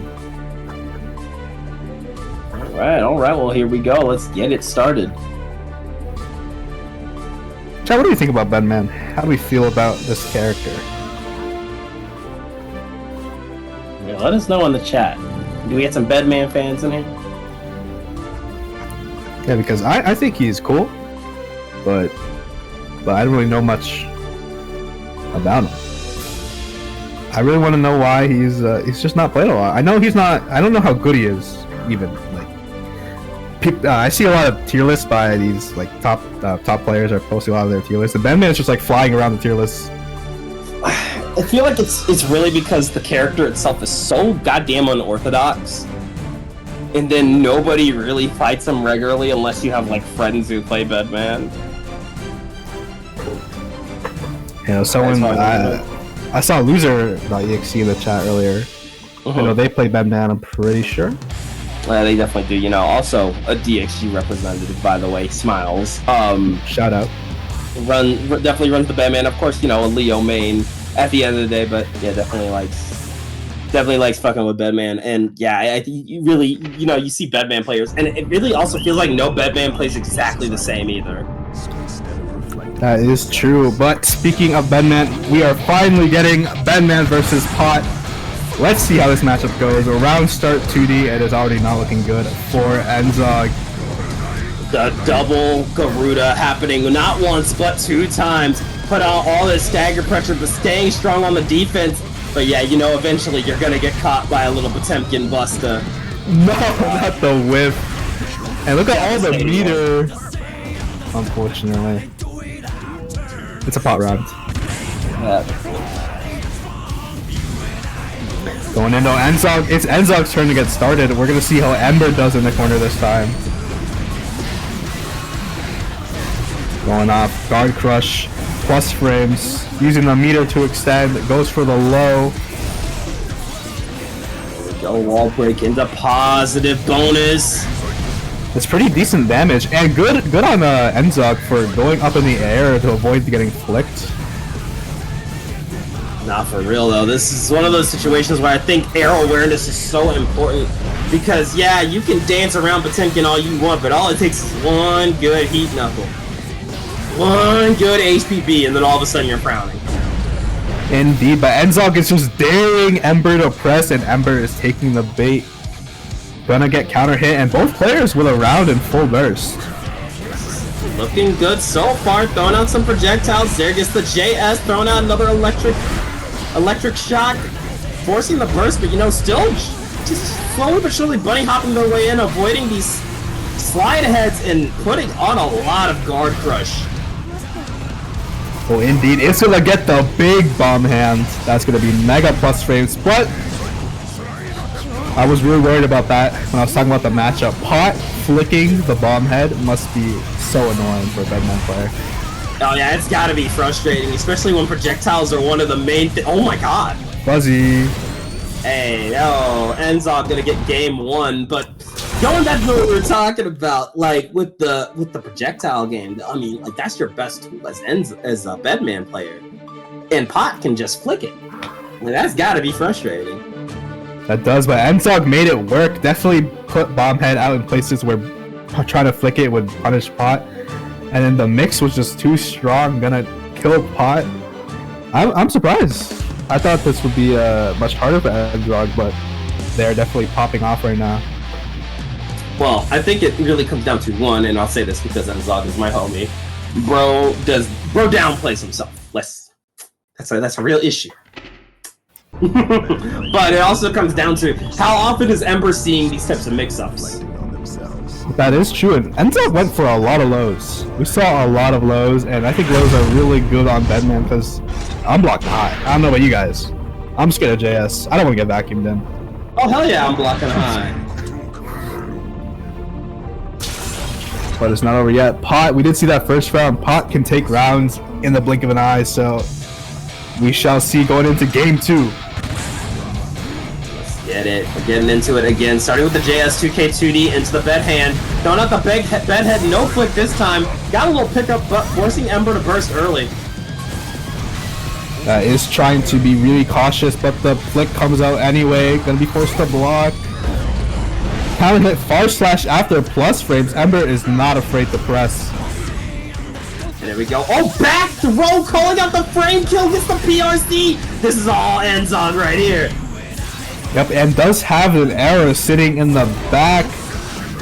Gonna be forced to block though, does lose it. Back dash. Back to neutral. There we go. Goes for the red RC into the JH2K2D. Going in for the JH again, trying to throw out the projectiles. Indeed, but this time the heat knuckle is going to connect. That's going to be huge damage. And a hard knockdown to another heat knuckle. Okay, that was a hard call out on the jumps. If you're Enzog, you don't want to jump a third time. Ooh, Blue Wild Assault, unfortunately I think messed up the hammer fall after it. Got 6H instead, but calls out the overhead with a 6P. Ember. What a call First out. round. Ooh, 5K beating 2D. I didn't suspect that would happen. Oh, but getting the 2D again? There we go. More Enzog Bedman pressure. It's gonna be very hard to break out of it. Goes to the RC, into the JH. Again, not going for anything too easy to punish. Gets the pickup. Wrist gauge definitely racked a bit from that combo. There's so much going on, and then you have to worry about high, low, and also throw. Gonna be a perfect, what a sequence. That was a beautiful sequence. Yeah, I for one got mixed so many times. The downside though is that Enzog basically donated a full burst bar to Ember, so we gotta have to be careful. Ember using it immediately though to catch out with the heat tackle, but misses the Kara, I'm assuming. Unfortunately, gonna get knocked down. Enzog gonna take advantage of that with 6K. Has a chance here, trying to get an open up. You gotta be mindful, there is a bar of tension. POC catches the mash, going straight into the heavenly, trying not to lose a game to a potential burst bait, just gonna cash out all their damage.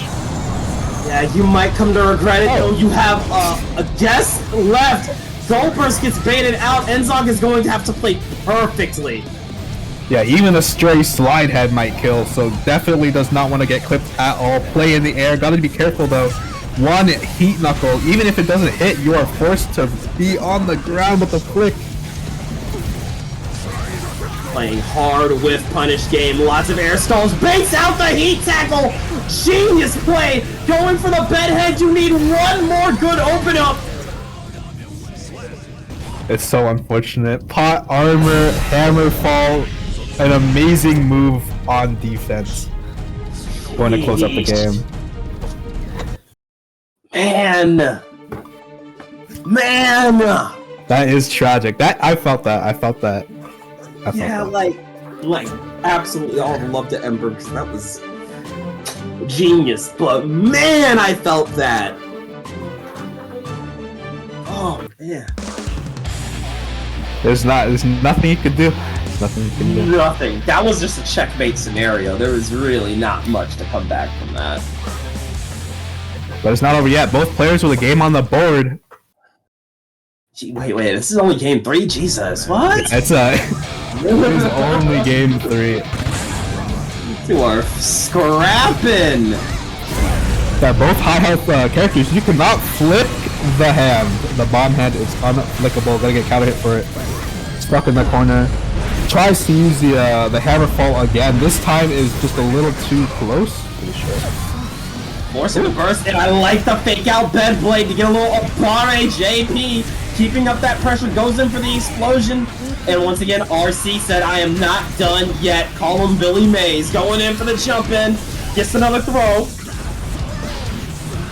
I don't know if anyone saw that the bad Beyblade built just enough meter to get enough to make it safe. Unfortunately, a 6P counter hit into Heat Knuckle has a solid 20% off your health bar. Staying on defense here, but you gotta be mindful of the buster. Oh, there it is. No. I was like, where is it? Oh, he's gonna cash out too. How much damage is it gonna do? Not gonna wall break, it's gonna get the gold burst. And here we go, time for the Predator install, go in, full stop! Oh, uses the install, but decides to force himself in anyways. I think they're calling out a flick, which is really actually ingenious. I think that was super smart, especially after the install, because you're just gonna assume most Bedmans play in the long game after install comes out, instead deciding to full send. I'm gonna tell you, most players are not expecting that. Indeed, and also most players are not expecting 2S into Hot Buster. Unfortunately, messes up the car on another 6K. What a character! what a character! That's all I gotta say. Ember playing absolutely flawlessly here, though.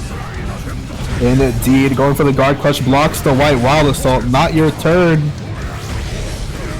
Ooh, that is gonna be a Pot Buster. We're gonna see another frame kill. No, going for the meaty Garuda, calling out the deflect shield. You're dead. Yeah, that's game set match. I'm pretty sure. That's no, oh my god! No, yeah, you're dead. Okay, all right. Just for good measure, right? Yeah, Bedman is taking, so you never know. You never know. Yeah, no, he could have lived through that. That was 2-1 for Ember. God. Ember, when Ember's right, you feel it. So yeah, it is what it is. Actual 20-second combo. Yeah, this is. Whew. Jeez. You know, it has to be said that watching Heat Knuckle play out, even like knowing when you're about to die, is like watching a super play out when knowing you're about to die. You just gotta like wait there, tapping your foot. That's what I'm saying. I'm getting shade to DBFC Super Broly. Like when you get hit by him and you're like, you can step away, you can go grab something to drink or make a sandwich, and you'll come back and the combo's almost over. Shout out to Super Broly. Z-Broly's my goat though. You know who's kind of like Z-Broly? This Potemkin character. He's a grappler and he's top tier.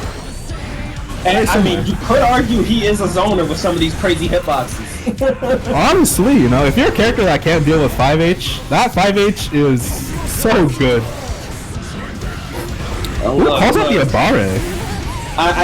We were joking, but the more we talk about this, the more I think there might be truth to this statement. Arxis just loves making their zoners top, their grapplers top tier. You know what? I respect them for it. I might be looking at him a little questionably, but you know what? I gotta respect the dedication to the big boys. Ooh, baits out the burst. Enzog does not care about tiers. Took the first round, took the burst. It is looking so good for them. Plus frames. Not gonna flick the bomb head. Another plus frame. Wow. Patiently waiting. Calls out the throw. Ooh, he's gonna get the bomb head wall splat into the 6H. Not a lot of damage, but that's okay. Pot is on such low HP. Good patience here once again, but got caught by the far slash, and this is looking like trouble. Great burst right there. You want to be careful of how often you go in the air, because there is like gauge. Oh, what a mash from Ember. 2K2D reach from so far away. A knockdown. This is not looking good. Able to avoid the buster, but RC, one more for good measure. Used up all the resources here. This is set point for Ember.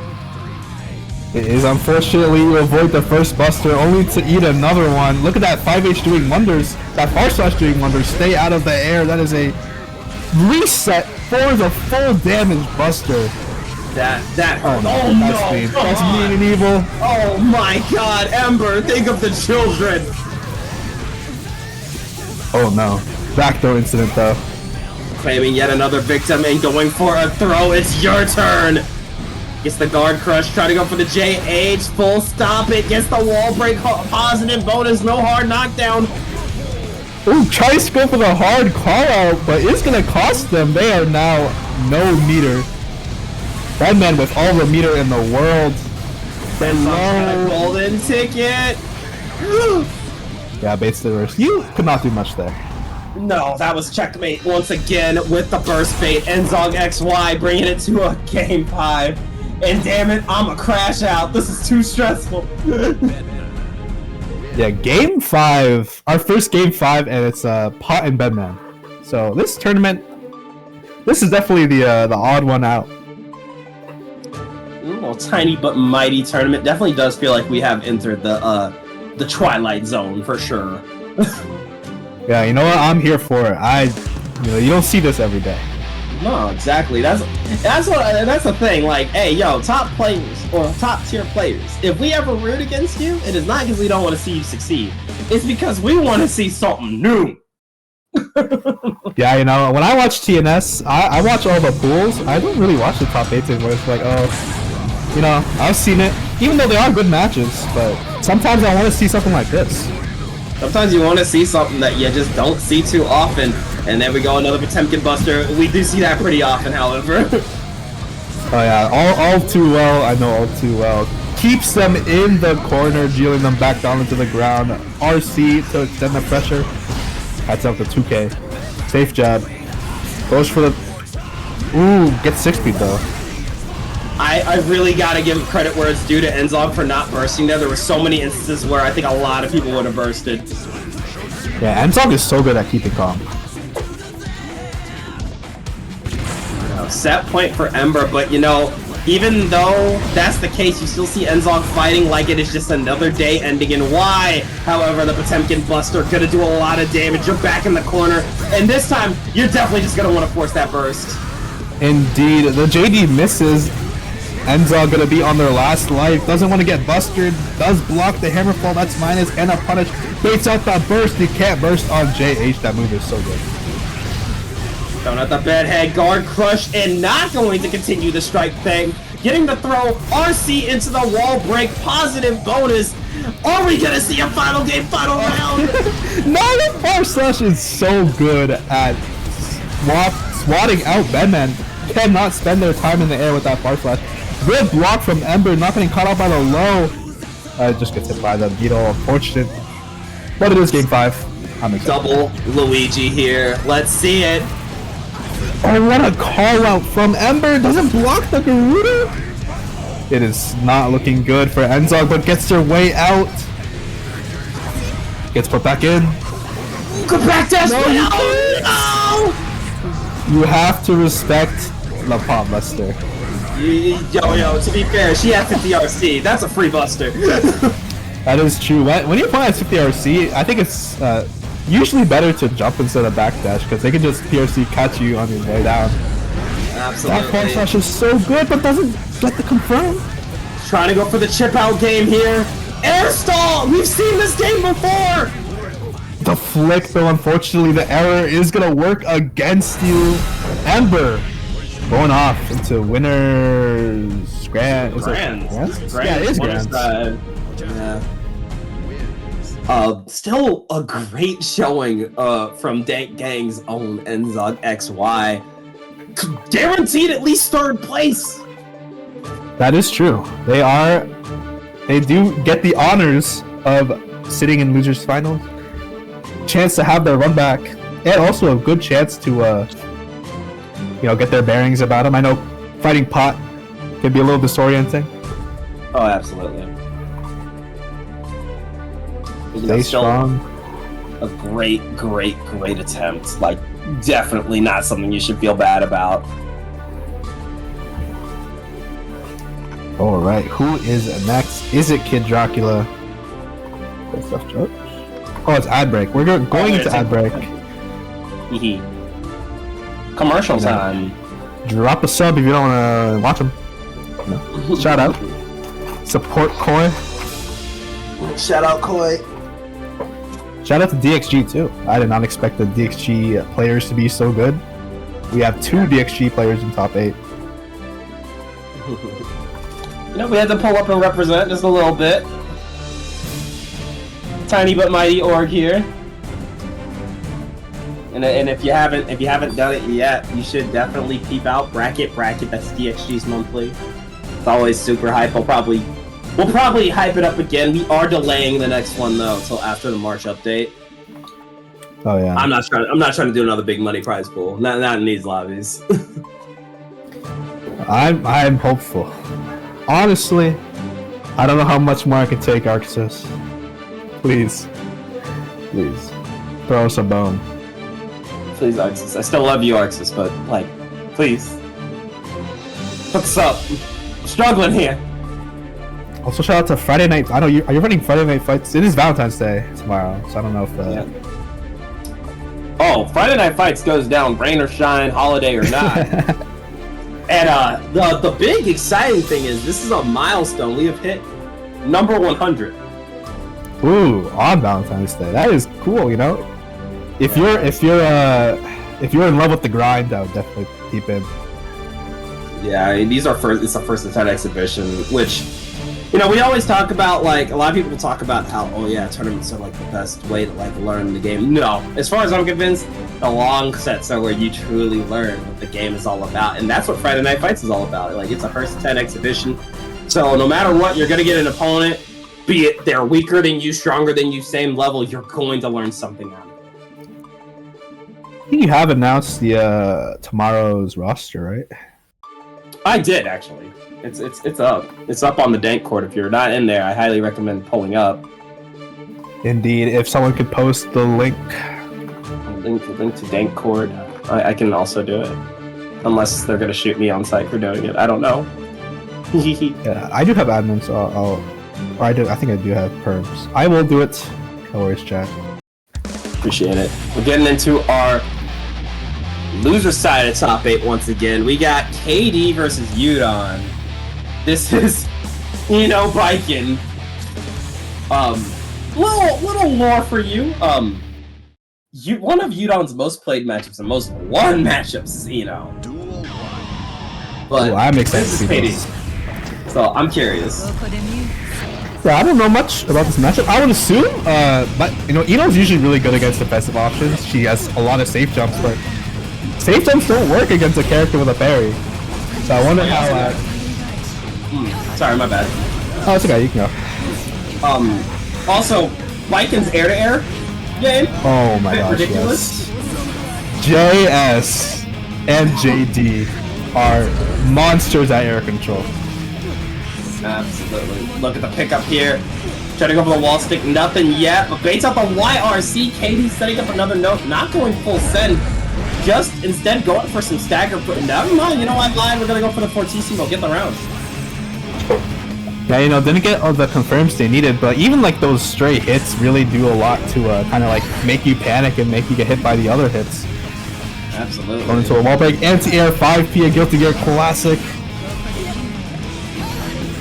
Trying to go for the Kabari, gets the 2H, looked like a fake out instead. Ooh, text the throw. KidDracula is not letting that happen. Not gonna bite this time too, but fortunately tries to press. I think Viking was an advantage there. Nice confirm there from Udon. Gonna get the wall break, positive bonus.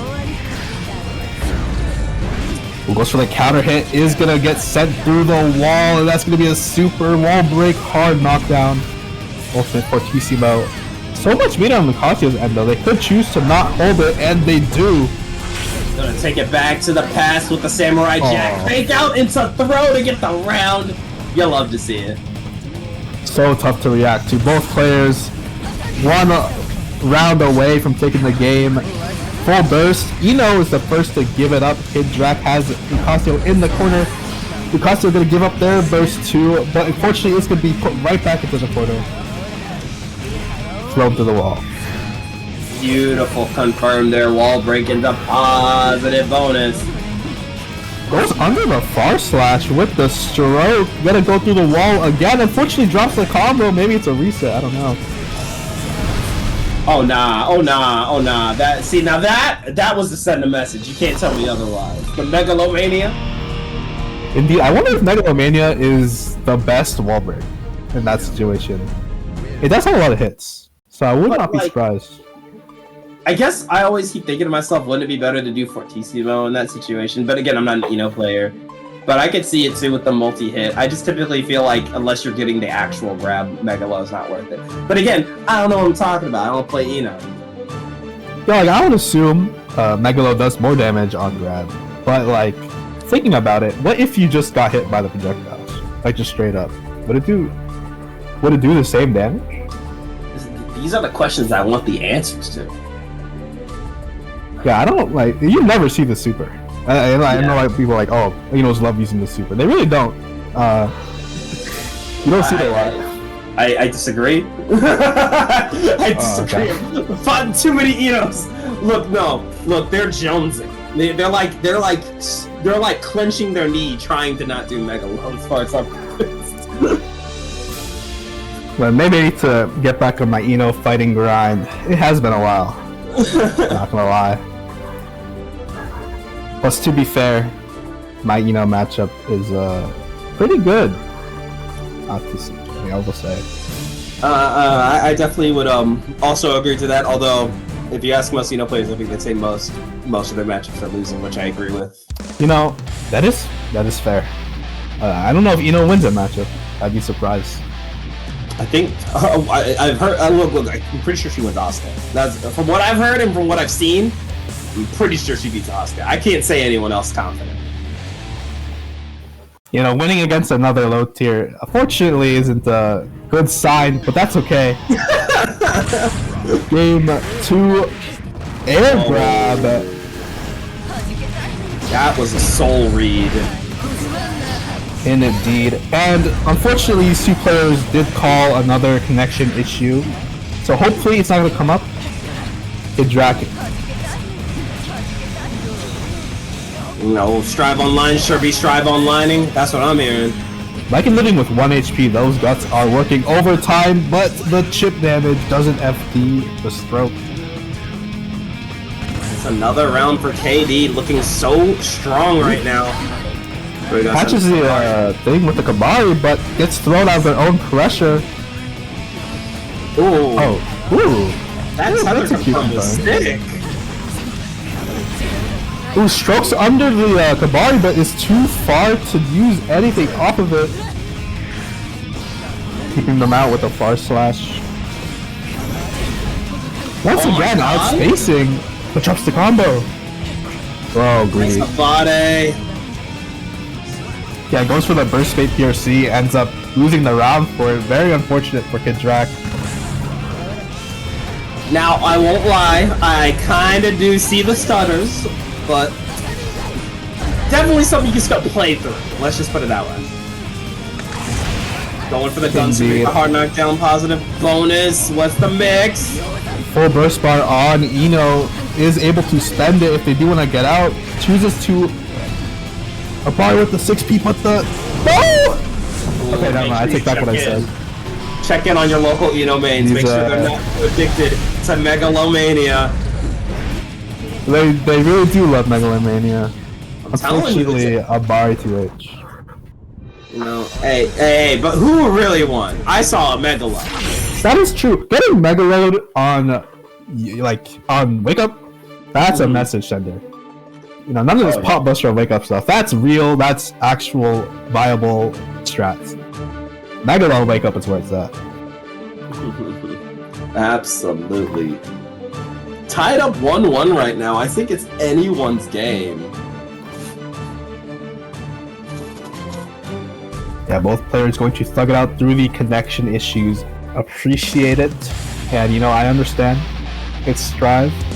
Get used to it. Yeah, it's just another day ending in Y.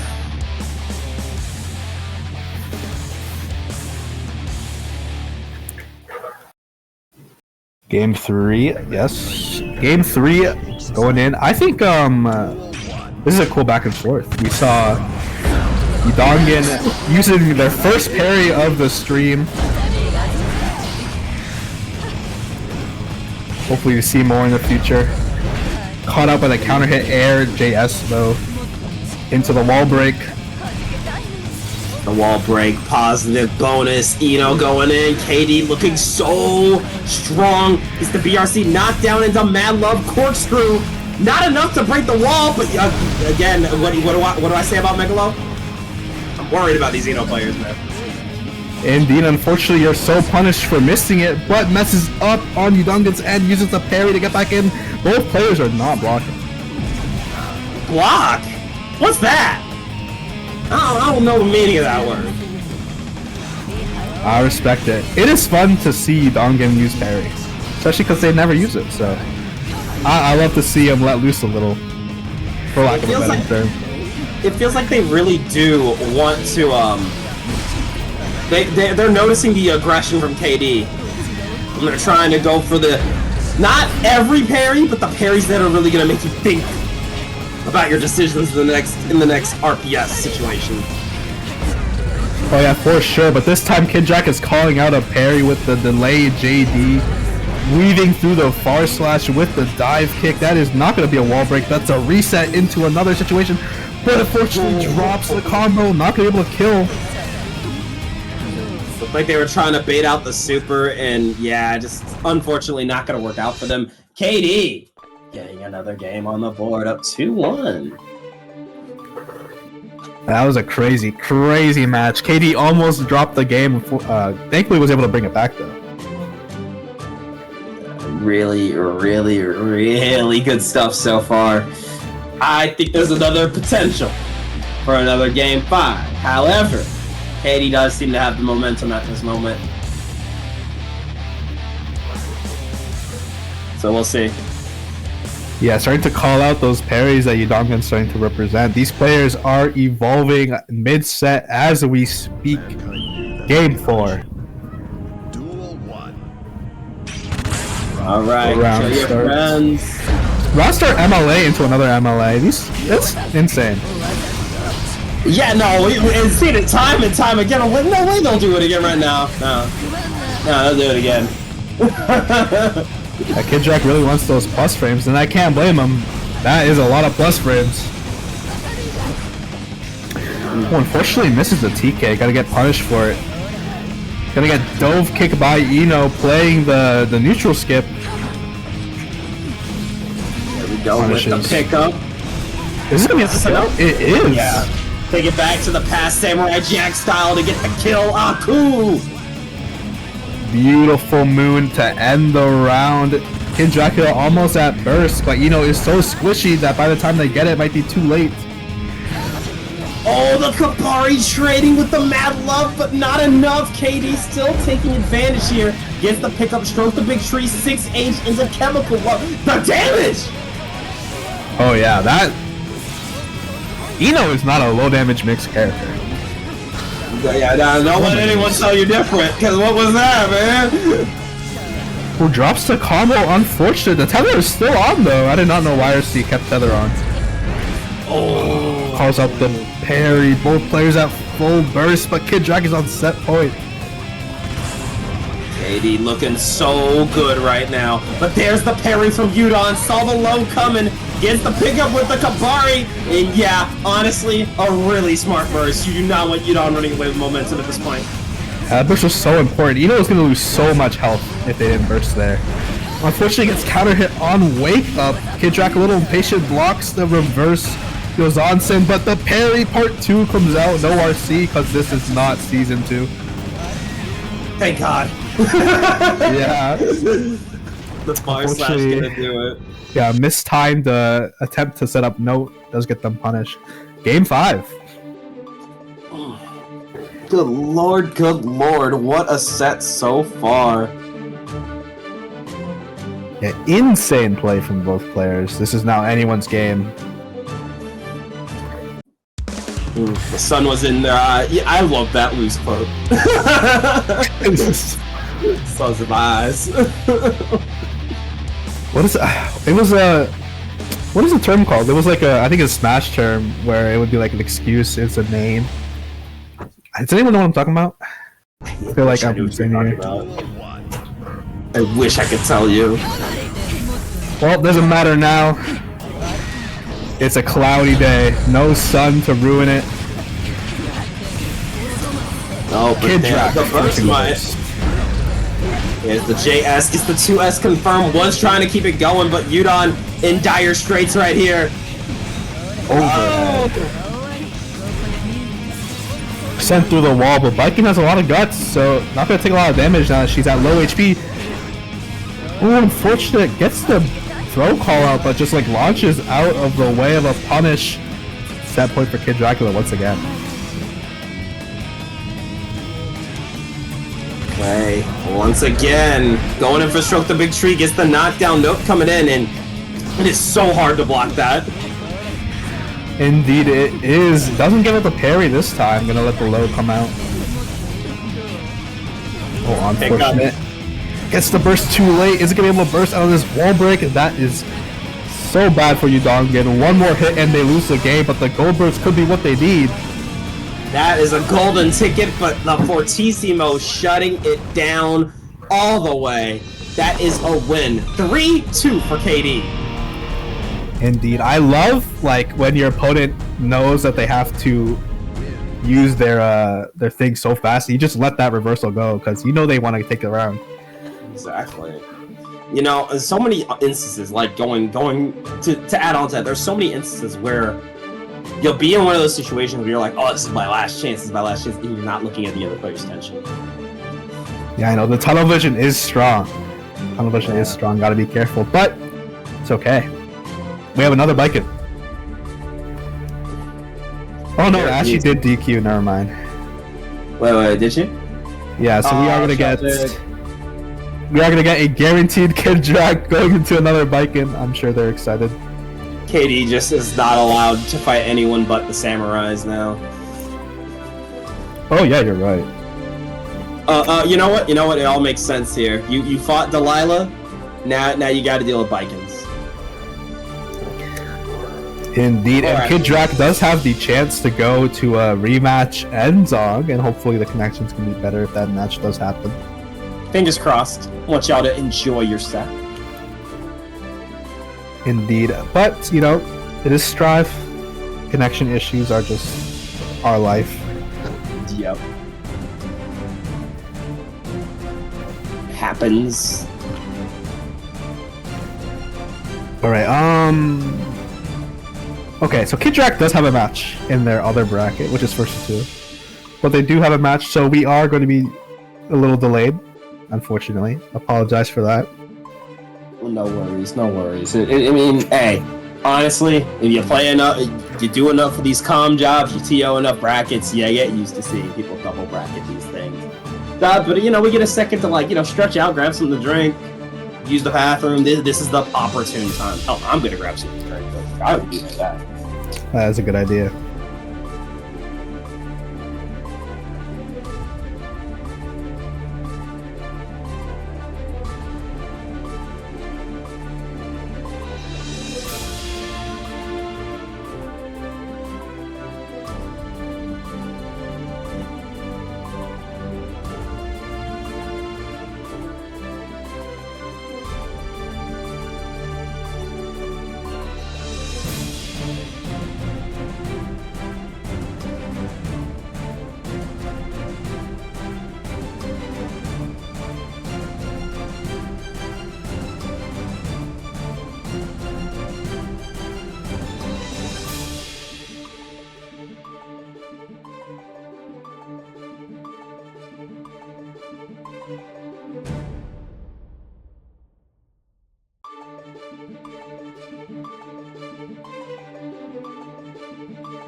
Alright, I'm back. Hello. Hello, gamers. I hope you've been enjoying Trial by Fire so far. We are going to get into our loser semis pretty soon. We are just giving KD a real quick chance to finish their other game in their other bracket. Is that DXG's own LT3? What up, 3?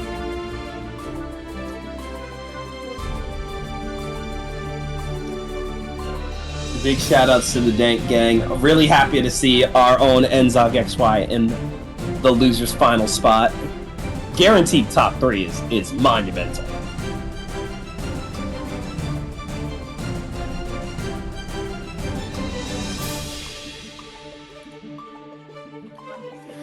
Actually, I stretch again. All right, I'm back. Welcome back. Cup of water.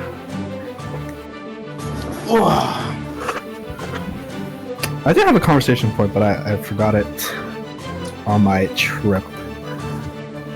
No. No. Oh wait, I remember it. So, okay. No spoilers, please. Who's been keeping up with Invincible season 3? It's come out. That's my shit. That's my shit. I have not watched episode 4, but the first 3 were pretty good. They were pretty good. I'm always so happy when this show comes back because I think it's probably one of the best superhero shows we have in the past, let's just say 7 years, because there's been a lot of superhero content. But yeah, overall, I mean, we're 3 for 3 with good seasons so far. I think that's pretty awesome. Oh yeah, I'm happy. I'm happy. Season 2, I really like season 2. Let's not talk about the break. No one liked the break. But first of all, they learned their lesson from that break. That was not even on the Invincible crew. That was Amazon. I feel the need to state that because a lot of people be like, "Oh, I don't like the break." That was not them. Right. You do have to take that into account. Like all that stuff about like releases and like all that. Like blame Amazon. Don't blame the crew. All right. The crew right there is working to the bone, right? Because Invincible is getting released every year. I think that's what they want now. Yeah, which is pretty damn good. And 3, as you mentioned, they did change the timeline here and there. But I honestly like, and again, I haven't read the comics all the way through, but I do know a lot of the comic lore. And let me just say, the way they are streamlining the story is very good. Really good for a modern day show. Oh my gosh, I'm so excited for the voice cast. That I don't think that's a spoiler because it has been publicly revealed. The voice cast, not all the characters, mind you. No, not everybody. But we've got ideas, and I'm just a big fan of the Aaron Paul, Jonathan Banks, I forget the others, but like it's a stacked cast. Basically. Do we know who Aaron Paul is playing yet? I think we do. I don't know yet. It's a villain. It's like they're like an electric guy, someone lightning guy. What's his name? Fuck, I can't remember. I don't remember. Yeah, but I'm super glad. I am also, I don't know if people are boys fans. I don't know when it's coming out, but I cannot wait for season 5. Especially with like Invincible coming out around the same time. I think it's gonna be, I know there was a lot of contention with the most recent season. First of all, I think you guys are a little wrong there if you didn't like season 4 of The Boys. I do think it wasn't as solid as like season 3 or 2, but it really does feel like a setup to whatever the hell is about to go down in season 5. Like season 4, I can understand not liking season 4, but the finale though? Like finale? That was it was peak. Yeah, they're setting it for a really satisfying final season. So I am okay with them slowing things down a bit for this season 4. Like you have to set shit up. But yeah, I'm really looking forward to seeing the payoff. What else? Okay, speaking of superhero stuff, did Brave New World come out? I saw a review of it. I heard it dropped and I heard it wasn't good. Personally, I was not very excited for that movie. I'm not either. I'm sorry, I'm not a fan of Falcon. I genuinely could not care about Falcon at all. I agree, and I feel so bad because I like Anthony Mackie. Like, as an actor, as a person, I like Anthony Mackie. Oh, yeah. I don't think he can carry those movies. I don't think he can do it. Yeah, unfortunately, like, just like in the movie, he has a shadow to live in, and it's Chris Evans' shadow. Come on, I'm sorry. I don't wish that upon anyone. That is such an uphill fucking battle. You gotta be realistic here. Like, come on. Man, Marvel. So sad what's happened to Marvel. They do have good movies here and there. Like, I really enjoyed Deadpool 3. Oh yeah. You know why though? It's low stakes as fuck. Like, what's happening in that movie doesn't really matter in the grand scheme. It's just a fun movie with two actors who are very good friends in real life, and I think that works. Yeah, Deadpool 3 definitely seems like an outlier. Yeah. It's gonna be the exception. Fantastic Four looks good though. It looks good. I've said to a couple of my friends, I'll tell you this: if they fuck that up, I'm done. I'm out. I am done if they fuck that up. I will be honest. Can't do it, not again. They fucked up Fantastic Four. So they fucked up my meal 4 times. Yeah, I remember seeing Fan Force Stick in theaters, and it was an experience. You know that the funny line that everyone memes now? Say that again. Say that again. Like, it's funny now, but if you were in the theaters, I was in the theaters when they dropped that line. I was pissed. Like, I walked out the theater. I'm like, get out of here. That pussy, like, they ain't getting a sequel. We all know it. Man, even Fox was doing the Marvelisms back in the day. They were. They were trying to make it work, and they never could. Yeah, I don't know. I don't understand how you can mess up Fantastic Four. Actually, I do understand because I saw it happen 3 times. They've messed up Fantastic Four because all it takes is one miscast as far as I'm convinced. You have to get everyone in an ensemble movie correct, or it falls flat, and that's what happens every time. Oh yeah, miscast. RDJ as DrDoom. Man, it has potential, but I know it's not gonna be the way we want it. Just isn't. I love RDJ, man, and you know what? He's probably getting mad money. I don't blame him. Get that bag, brother. I blame the higher ups.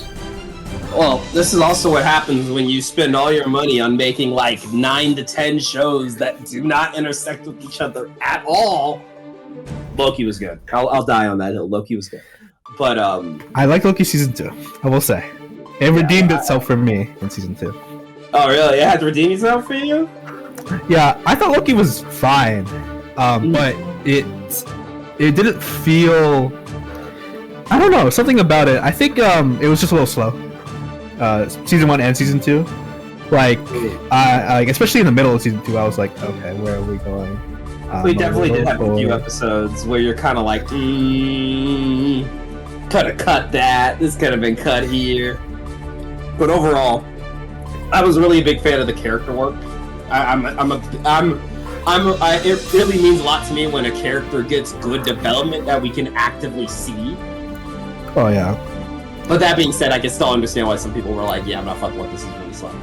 I do love Tom as Loki, and I do hope. Okay, I know he shouldn't come back. His character doesn't need to come back. But oh my god, I want to see more of him because I love him so much.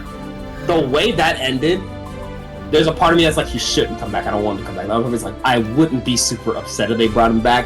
However, if they undo his ending, I'll be kind of mad. Okay, the only thing they can bring him back for that would make me feel good is in a Thor movie, they just have a talk. That could be the best. It could be heartbreaking. It could be the best scene ever.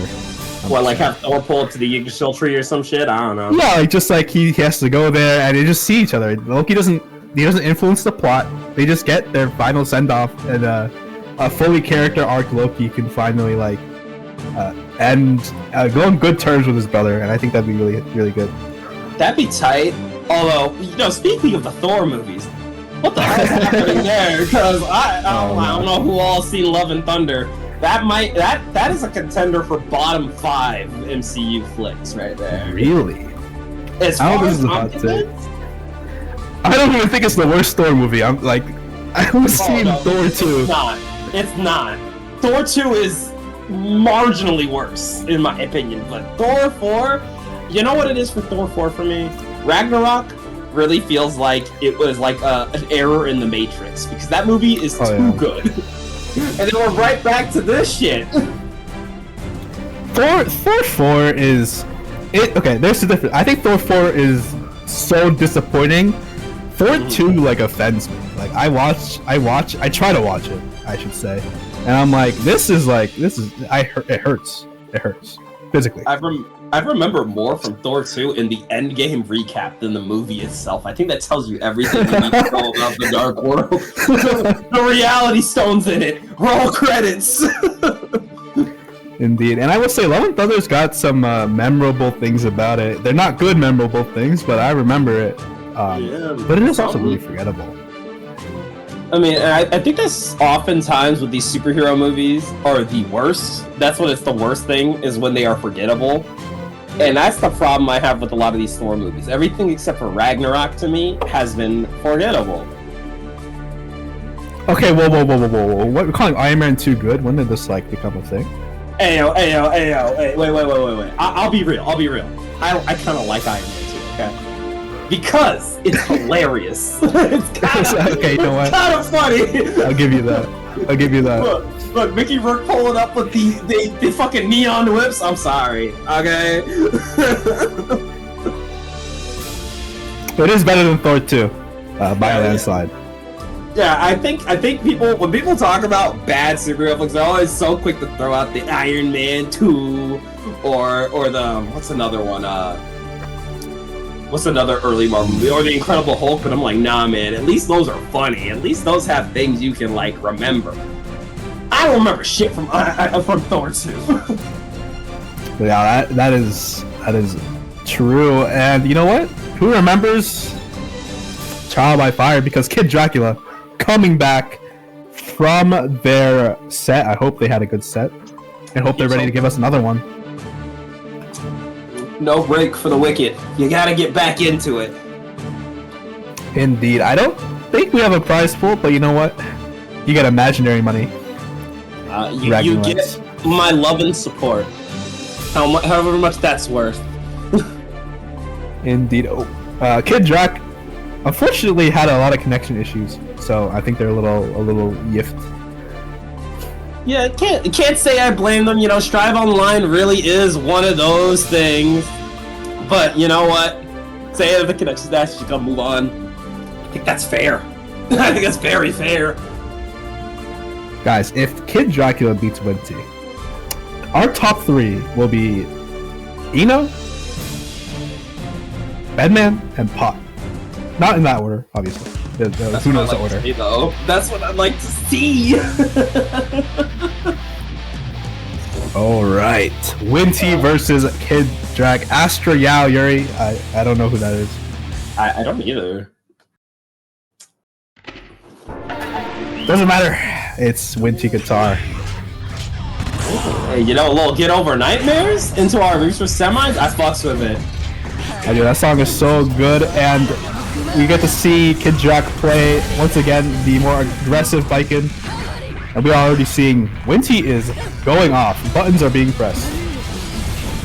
Definitely a lot of patience there from Katie. You can see the crunch real time, but still going to pick up into for TC mode to get the hard knockdown. Positive bonus. That's a great start. Indeed, goes for the whiff. Chemical Love try to get started, but before she gets counter hit out of her own pressure, KidDracula is now being put into the blender. Look at all that meter. Good block into air throw. Interesting going for the air throw there. KidDracula is not going to give up the burst, surely. Just going to eat the death, giving up the round. You know, hey, take the round, take the round, take the round. Indeed, get to get burst. And burst against Viking is so important. Absolutely. Well, then KidDracula playing in the air, trying not to get caught out. Using the stroke, gonna counter the attempt to punish it. Oh, okay, good defense. Gets the 2K2D, setting up the note again, trying to go for the mix, but gets caught on the stroke. Just mashes a close slash, and then 6Ps the MLA. Reverse hit Yozansen is gonna extend with the gun. Are we gonna see two guns? We are not. That's okay. No, but that was disgusting. Winty guitar with the first game. Yeah, an astoundingly fast game. KidDracula, unfortunately, is going to DQ, I think. And tragic. Yeah, probably an issue on their end, seeing as everyone that they fought did have a issue. Also, but, you know, they got the top 4. Don't apologize, Katie. We all are just trying to make the game work as best as we can. We all know this game desperately needs to tune up. But we all do it for the love of the game. March is our month. March is our month. March, save us, please! Late March, inshallah. Is it actually late March? Did they announce? Oh, so here's the deal. They said, you know how Venom got delayed? They said late March. A lot of people were like, where's the Venom trailer? I've been saying, Venom trailer is not dropping, not until Arc World Tour is over. Arc World Tour is at the end of March. It's probably going in the week, like that Sunday, when they do Grands. Right after that, we're gonna get a Venom trailer, a Venom release date, and the update's probably gonna come out either the day before or after it. Damn. Ooh, that's rough. I'm telling you, I see it coming. I can see it coming a mile away. It would definitely make sense, though. That does make me interested, because, like, if they planned to release Venom earlier, obviously they wouldn't have released the trailer. So what would they have given us a Utica trailer instead for March? I'm assuming, like, maybe they're delaying Venom because they weren't ready to show us any Utica stuff. You know, actually, now that you bring that up, I've been thinking to myself for a while, wouldn't it have made more sense to drop Unica second, since she's gonna be coming out very close to Dual Ruler's release? That's just me, though. Maybe their reasoning is, oh, we want to give Dual Rulers time to sit so people can, like, oh, I really like Utica, and then we can build hype for her release. Dude, you don't even gotta convince me. I'm already sold. She's order sold. Come on. Y'all saw the sword. Guys, I predict set plays owner coming in. Set plays owner. I will actually burn this house to the ground. Please, no. What more do you want? You got this. You got Venom. Let me have my Woman, please.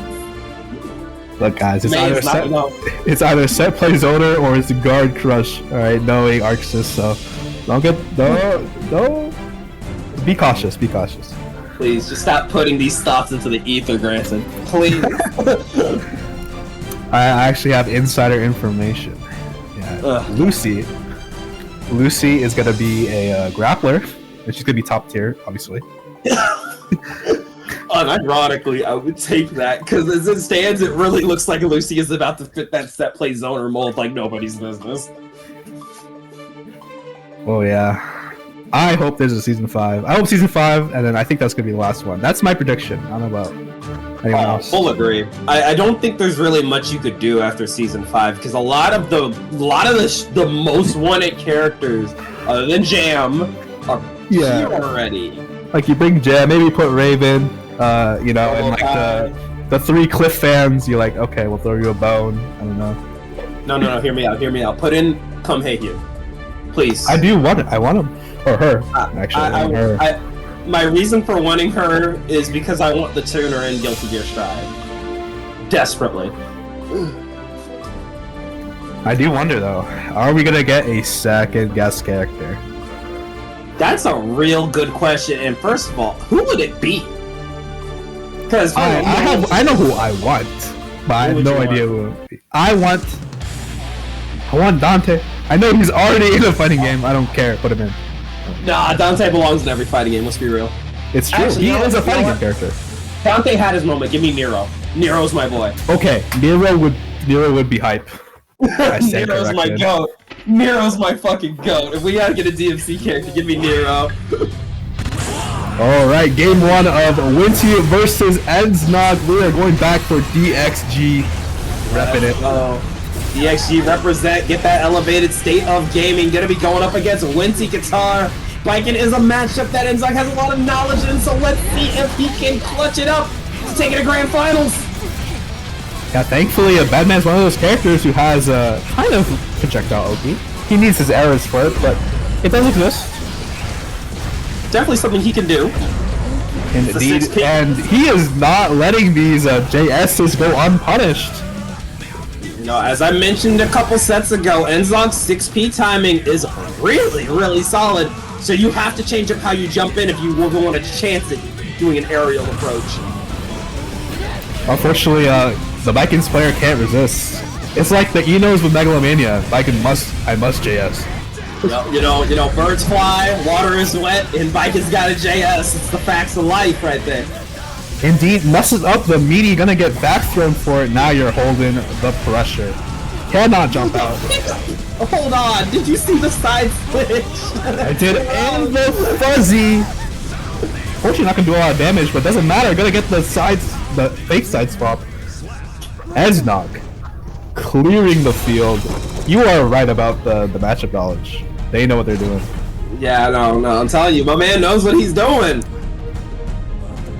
You look way too far, she's gonna be pissed. I love the victory. I keep forgetting about that. Also, sidebar. Really mad this game doesn't have a lot of interactions like that. That is true. I am sad. But you know, it is what it is. Strive. Gotta cut corners to make this game look as beautiful as it does, I assume. Well, I gotta say, if we're talking about visual beauty, this game is unmatched. It spoiled me. A new fighting game comes out and it doesn't look this good. I'm like, I don't want to play it. I'll be like, bro, where's my pretty colors? Exactly. Ooh, going in, it goes for the JS, bomb hand to bomb head. Once again, you cannot force your way out of the corner against Enzog. No, Enzog will lock you down, and once again, you see the JS get punished. The jump-ins are not working for Winty Guitar. You're gonna have to change up your approach here. And indeed, want to call, but then he just throws you for being too patient. The mind games are impeccable. Great stuff from DXG's own.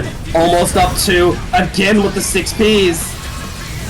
Yeah, going for the throw again. It goes for the bomb hand. You can parry those on reactions, so that is very good. Very high rolling for Enznog. Going to do JS combos before she drops it. Yo, somebody said it, described Bedman JS confirms in a way that I cannot get over. They said it's like a Smash character. Combo. And I was like, I really hate how accurate your description is. I really don't like that they're not wrong. You know what? Bedman is a Smash character. Now that I think about it, Yeah, if you sit and think about it. This is not a revelation I wanted to have. No, I'm sorry. If I'm cursed with this knowledge, so do you. Oh, but 2-0 for Eznog. Smash is doing well. Playing Ultimate over here. Who said Smash players are FGC? Oh, 2-0. Enzog doing great. Our scoreboard is designed by, ooh, I actually don't know. Shout out to our graphic designers, though. It might have been Solemn from New Head. That's my guess. It looks amazing, though. It does. Everything for Trial by Fire that has been graphically designed is so good. I cannot overstate it.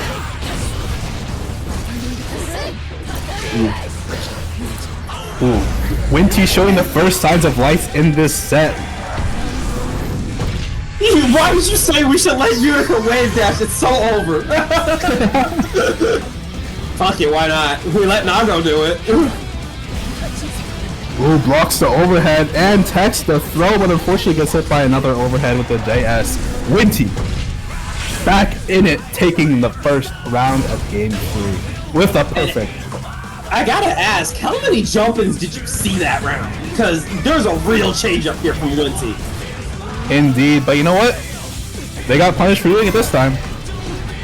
You know, you had to try it. You're like, I went around without jumping. Let me see if I'm saying no. It's an addiction. I understand. Gets caught out with the frame trap on the Beyblade. Gonna call out the throw with a backdash. Good backdash. Oh, gets caught on the Yo Johnson. Here we go. Winty starting to pick up that momentum. Gets the pickup.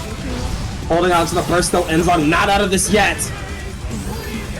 Gotta be so careful. Calls out the 2H with the BRC forward at round start. A classic. Look at that meter though. You have to be so careful. Have to block and have to not give up the burst, but that unfortunately a situation where you had no choice. Yeah, that was just checkmate. Like playing in simple. After the RC, there's really nothing you can do there. Winty with the first game on the board. They are coming back with a vengeance.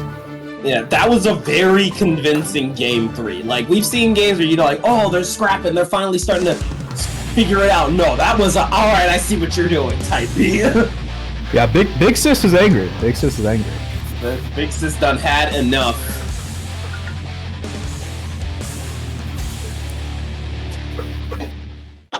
Hobo design. It is beautiful. Shout out to Hobo. Yeah, Hobo, you did some good work. We gotta get you a house. He was also running the stream in place of Nudie. So thank you for them for even letting us stream this bracket as we speak. Yep. Thank your TOs, thank your hosts as well. All the work is greatly appreciated. Indeed, and thank the players for the games we're watching, just like this one. Bedman trying to zone out Bike and not letting her go through. Gets the parry into the tether. Dodges the throw with a backdash. And this is looking really bad now. Tethered to Bedman, but catches before he can shoot out the error. Oh, the pickup again! It's a 6H Kabaddi! Oh my god! With overhead into another overhead. That's crazy, man. Yeah, I got hit. I don't know about you guys. Me personally. No, I got hit for sure. Oh, there we go. The 60s. Biden is famously pretty bad at approaching. So zoning from Bedman is pretty good. Pretty good idea, but unfortunately, Winty forces her way in, gonna get the wall break with the hard knockdown. Little positive bonus in the house with the 12-piece combo, throwing up the Kabaddi, forcing you to block. Try to go for the 6P, but did you see the whip punish there? I did, but I also saw the burst bait epidemic, as you call it, and that is going to be a throw from Winty. Unfortunately, gonna get hella punished for it. Ooh, the good throw though. Look, you know the cure to the burst bait epidemic? Just kill him, bro. Just kill them. Yeah, just kill them. Gonna shoot the gun. It's gonna get the punish off of it? That's crazy. Wow. Good patience here from Enzog. Try to go for the JD. Again, tried to wait it out, but there's the JH. Winty just a little more patient in this scenario. And suddenly it's 2-2. We are at a game 5. If you watch the first 2 games, I did not like expect this to happen, but you know what? Never count out top players. They can crawl their way back out of anything. Well, I'm telling you right now that like Strive is one of those games where you could be up, you could be like, you could just be like, you could be up 2-0, final round, and then your opponent figures it out, and then next thing you know, you're right here, double Luigi final round. Like it's crazy. Indeed. Hopefully Enzog can bring back the fire they showed the first 2 games. I believe in DXG. DXG, you know, I'm impressed with the DXG showing in the Koi Trial by Fire. I'm happy to see it. Going in, doesn't challenge the Kabari, is going to be tethered to Biken. Going to take so much damage, giving up the burst, doesn't want to get sent through the wall, and can respect the decision. Going for the red RC, JH, another JH, going for the Abate, a third JH! Yeah, definitely a smart idea to jail Biken down to the ground. Unfortunately, is going to have to defend, but does block the overhead cuts by 2H. Winty on set point, the reverse sweep might be real. Yeah, you know, you're seeing this too. The momentum was very much in Enzog's favor earlier, but we've seen Winty pick up the speed in these last 2 games, and it really just comes down to, can Enzog keep up with this overwhelm game that Winty's playing? And indeed, the tether bringing you in. The pressure isn't over yet. That is a super wall break. Back to the pass, Samurai Jack gonna get the hard knockdown, positive bonus. This is a rough scenario. Giving up the deflect shield into the 6P. Enzog can bring this back. Just gonna have to be a little right, and they are right. Catching the guard cancel. Oh, but hey, can you hit that? Hold on. Oh no! And that might kill. That is a full-scaled combo. Oh, but drops it. Fortunately, Blue Wild Assault isn't really good at conversions. But the low after the Blue Wild Assault second time. Winty. Reverse sweep. What a comeback from Winty Guitar. You could just see the download happen real time, but please give it up for DXG Zone EnzogXY out at 3rd. Insane. Yeah. There's a Bedman in the top 3. How often do you see that? Yeah, that was really well played from both players. Like that's one of those sets where even if you're playing and you came back on, you kind of be like, all right, I gotta give credit where it's due. You're like, I gotta tip my hat to you type thing. Like, come on, that was really good. Indeed, but now we are seeing Biken, Potemkin, grand finals. And these are 2 characters that like were near the bottom, and now they're at the top. Who let them up here? Yeah, it's insane. Like, if people want to say, "Oh, nothing ever changes," Biken and Potemkin are like prime examples of characters that were absolute dog ass in season 3, being insane in season 4. Yeah, and you know what? I'm happy for him. I'm happy for Potemkin. You're right. I am happy for Potemkin. I am legally not allowed to be happy for Biken, even if I have Biken friends. Shout out to does May struggle? Is it May? That is famously one of May's worst Strive matchups. It was last patch was the first patch where it was even, or winning on our side. I'd say it's even again, but yeah, no, it's May law. We can't like Biken. You know what? I respect it. I think I don't like Biken on principle, but you know what? The players make it up because Winty is an amazing player, and we are seeing them in grand finals against Ember. I can't hate on the Biken player base, that is for sure. But this is still an uphill battle as you see the Potemkin Buster RC into Heat Knuckle! Yeah, who remembers the days when you could react Perry Garuda? No more. No more. When was that? I don't remember. Because Garuda used to be a strike and now it's a projectile, so Biken's joining the ranks of the non-DP characters. You are holding it. Welcome to the club. Indeed. Notable that Winty has to win 2 sets against Ember's Potemkin. Any mistake can lead to hellish damage. So they're looking really well at this round right now. Unfortunately, the Tommy is going to break the wall early. Oh my god. Oh, no. Instant replay. Roll the tape. No.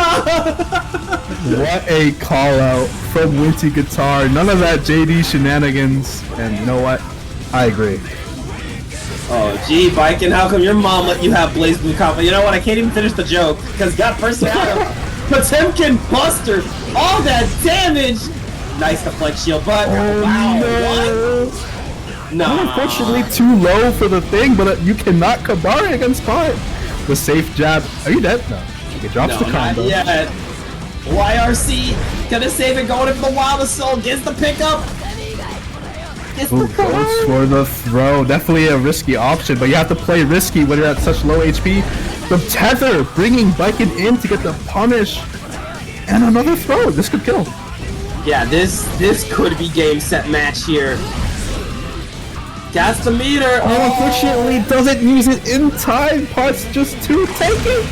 Let me just throw that gun out right quick. The gun. His plus goes for the Yozansen. That was too close for comfort. Yeah, no, I'm actually on the edge of my seat on that one. Like, bro, that was.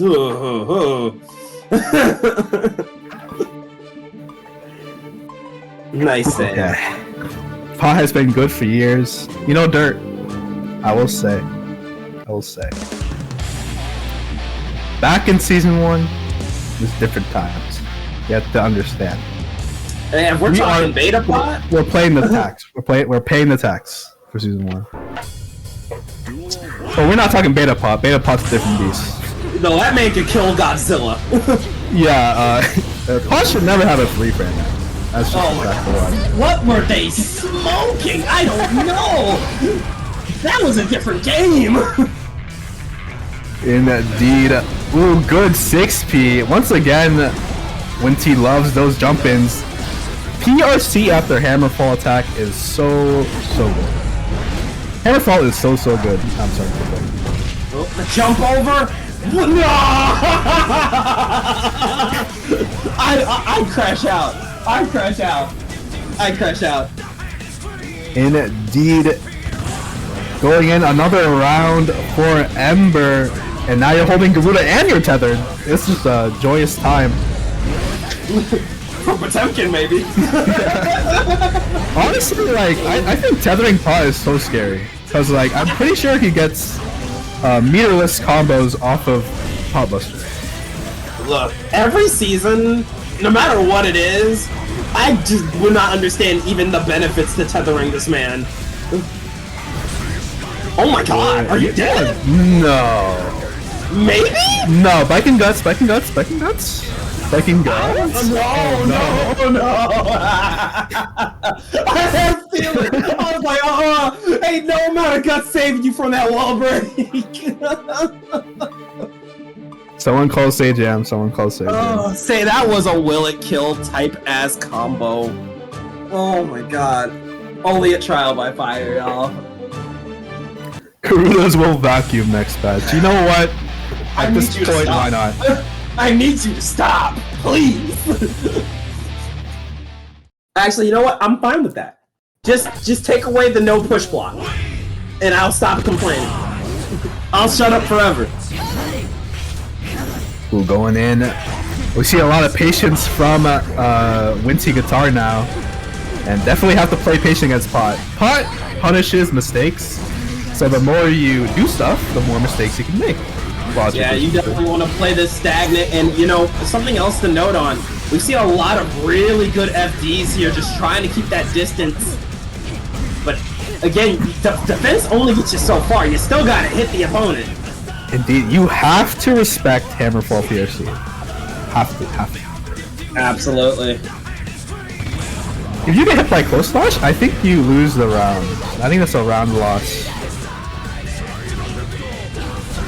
Pot is just so good at taking a pebble and making a mountain. I don't know how he does it. I don't know if he knows how geology works. I'm not sure, but you know what? I believe if anyone can do it, it's Potemkin. Indeed, but Winty going for the throw, really dangerous, but does pay off with the reverse Johnson. Gonna get the kill, using a super to make sure it hits.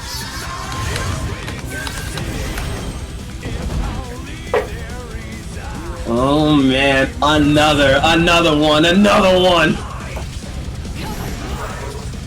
Going in, look at the patience. Okay, never mind. Yeah, patience not gonna be rewarded here. Well, it's rewarded. You know, it is rewarded.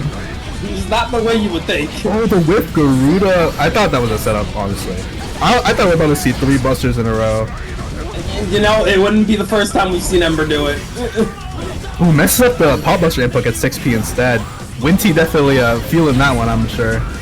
Oh, most definitely. There we go with the throw, get the tether. Yo, Johnson, beautiful pickup. Empty hop into TKO Johnson is amazing. I have not ever seen that before. Gonna take the game off of it too. Wow. A really clean game there from Winty, up 2-1. Needs one more for the reset. Indeed. Wait, it's been 3 games already? Yes, 3 games. Oh. You know, it felt like just 5 minutes ago that we were seeing Bedman on my screen.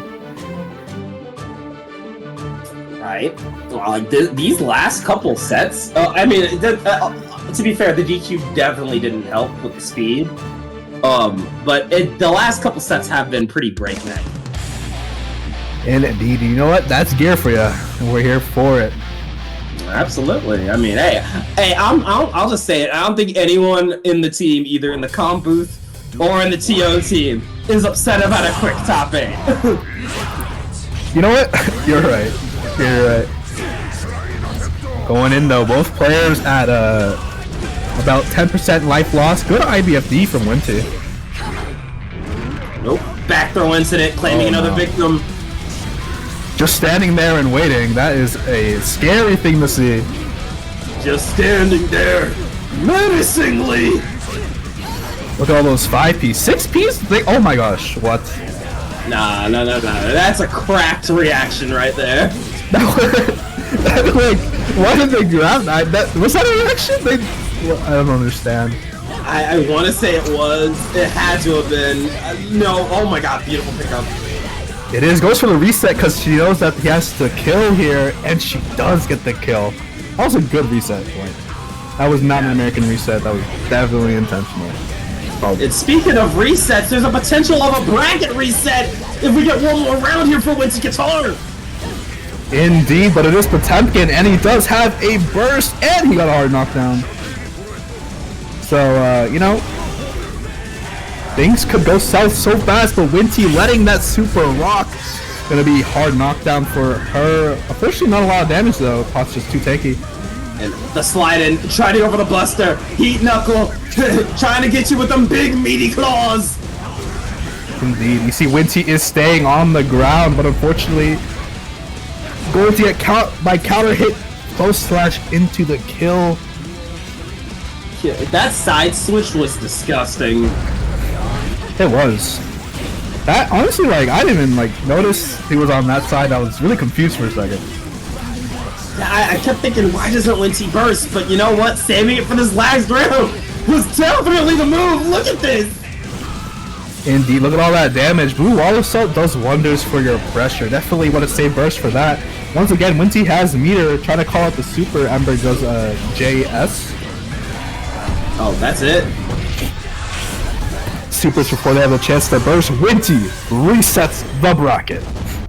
You love to see it. More games. I need more violence. Yeah, you know, with how fast they're going, I don't mind a reset. I'm here for it. Man, normally at this point in a bracket, I'm crying over here like, please let me be free. I just want to go lie down. No. I can sit through a reset. I could yap about a reset right now. Indeed, and you know what? These are some good matches. That was an amazing set, and I can't wait to see part 2. I'm excited. I'm wondering what we're going to see, what changes we're going to see from Ember. Where Ember, come back! Get back here! I think it's been a while since they've been grands, maybe. Yeah. Ember, come back. Any kind of fool could see. You gotta reset. Something. I didn't fully think this through.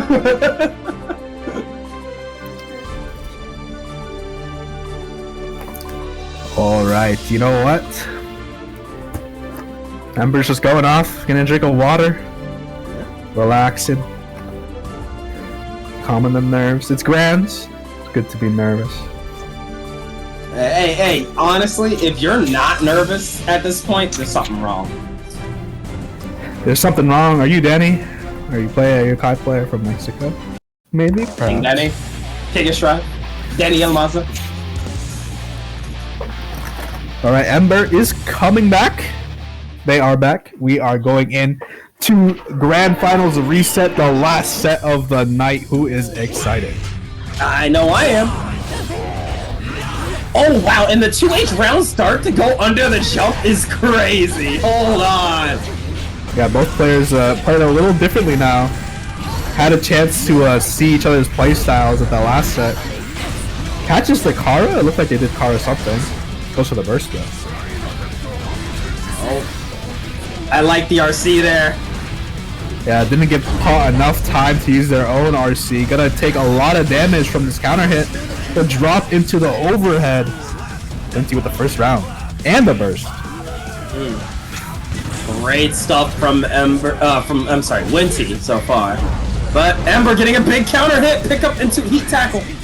Yeah, that did a lot of damage. Uh-oh. Oh my god. Okay, no Gigantic, just going for the 6H. Gonna get the punish.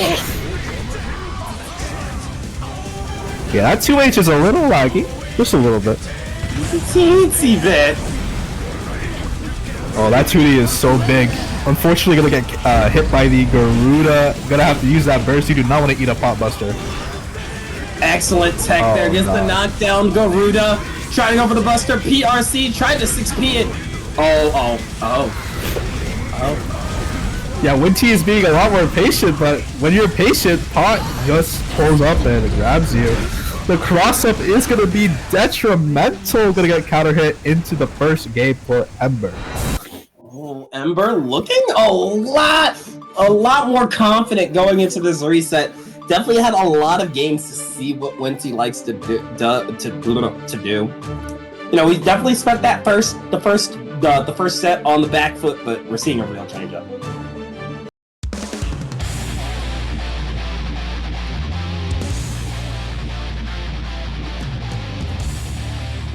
Alright, going into game 2 of Grand Finals Reset. Ember took it very cleanly, I think. So, Oh my god! Yeah, Kara Buster beating, like, I think it beats 9-framers now, which is just a ridiculous stop to have. Yeah, crazy stuff there. Burst, Potemkin, as my friend Lixo likes to call it, however, not gonna do much of anything.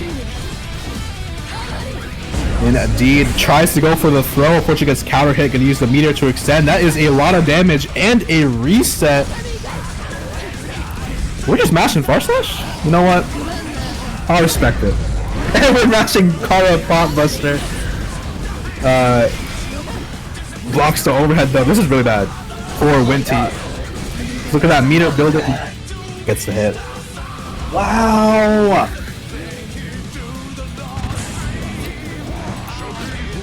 Yeah, we're seeing Ember is a high roller for sure. And it pays off a lot of the time going for that Pot Buster. Catching them with the far slash. Gets the reset with the blue wall assault.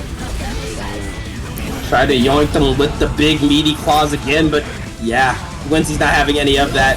Going for another Yo Johnson, gets the pickup. This is looking real good for her. It is, but look at all that meter pots building.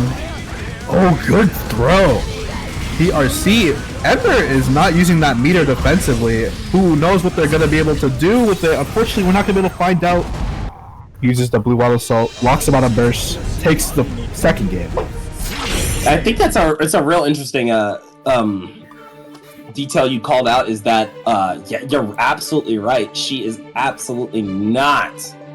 Ember has not been using any of her meter for defense. And, I think, yeah, it is interesting. I mean, I get it. PRC Buster is so solid. It is, but like, YRC, the YRC situation for Pot, I cannot overstate how good it is. Yeah, and I think it's I'm wondering why we haven't seen a lot of it. Maybe, again, heat of the moment is a real thing when it comes to bracket. That is true. Using the frame kill parry, interesting play. Unfortunately, you are in the corner against Pot. Eating that guard crush, eating that stagger pressure, eating that buster. Yeah, good burst. But, maybe a good burst, but Pot has so much HP to chew through. Bike it is high damage though. Hey, all I'm saying is the tape is in the closet and you better put that shit on. Yeah, Pot's too big of a villain. The hero could not win.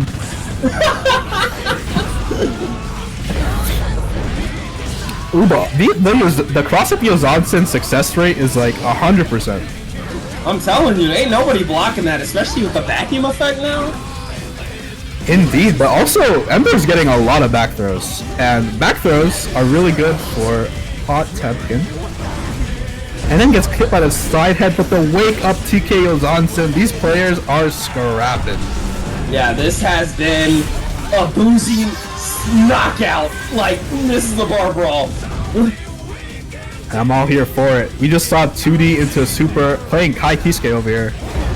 Oh my god, but oh, look at that. The knife hand chop coming in. Going for the stagger pressure, but once again, these FDs doing so much for Winty Guitar. Yeah, 5H is so good, but the Kabari pressure, tough to deal with. Calls out the throw with the shimmy. That's a lot of meter. Gonna spend half of it to break the wall. Hard knockdown. One situation away from winning.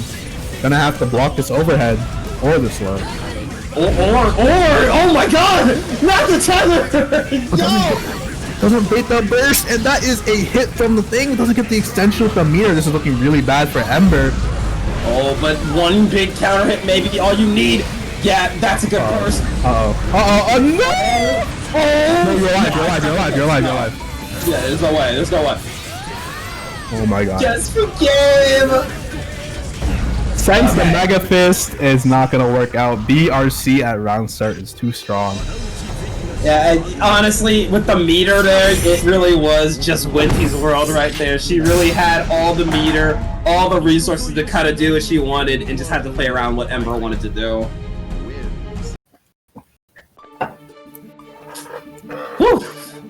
This is a fun match. Yeah, I'm thoroughly enjoying. This has been at one good ass grands. Indeed, we are going in though 2-1, right? Yeah, 2-1. Once again, the same as the first grand finals game. We'll see if we get a game 5. Game 5 would be fun. I would like it. Winty has been playing the RPS in this matchup so well. Yeah, we're seeing Yozansen is such a high success rate, both the cross-ups and just regular Yozansen, you know? Blocking overhead, not something we do a lot. Yeah, that's a lot of help here. Full butter here for Ember. And indeed, Winty gonna give up that YRC to get out of the corner, but that meter penalty is really felt. Look at that meter not building at all.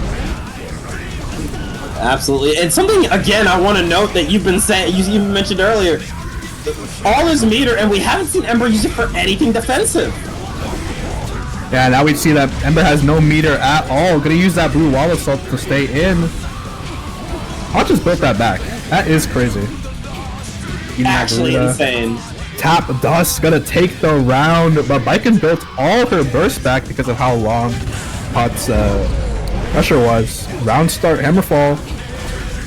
And you know, well, we've been watching more of this, and we were talking about RPS, but if I'm being honest, I think the thing that is really giving Winty the edge here is how willing they are to just block. The defense is so solid. Indeed, I think we saw Winty has calmed down a little bit, and you do have to calm down against Pot. We are seeing that happen. You did not block that Ghost Slash, and now you're in the corner. Oh, but the jump around! Oh, man, this is the buster! Oh my god! Nah, bro.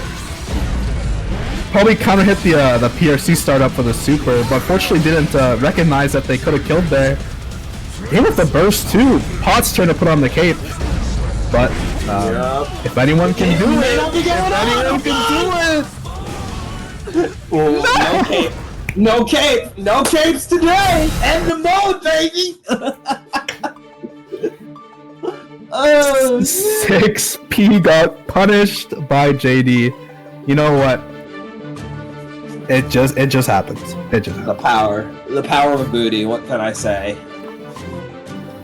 Honestly, that's the dream physique. I want hot JD. Squats for it. Man, what is stopping you from looking like this?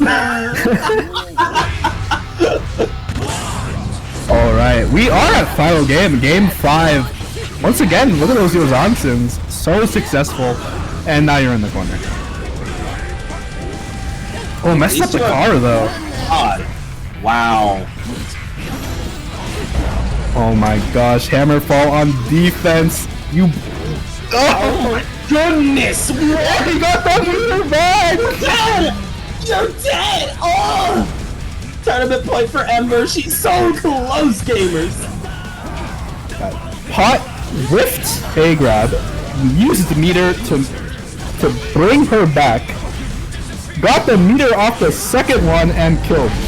That is ridiculous. Yeah, insane work. But Winty Guitar said, I'm not taking the sin down either. She's trying to bring it to one last double Luigi.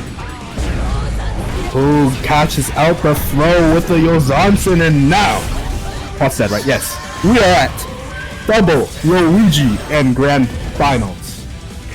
It all comes down to this. End it with a double KO, please. Indeed. It's been so long since I've seen one of those. We'll use the blue Wow Assault to extend the pressure. Goes for the throw into the thing, but throws out of the corner. Isn't going to be able to wall break here. Catches out the throw once again. Look at that burst building up. And the epidemic strikes again. Here we go with a knife hit shot. Gets the knockdown. Parry! That parry was so risky, but it paid off. Winty gonna take the game 3-2.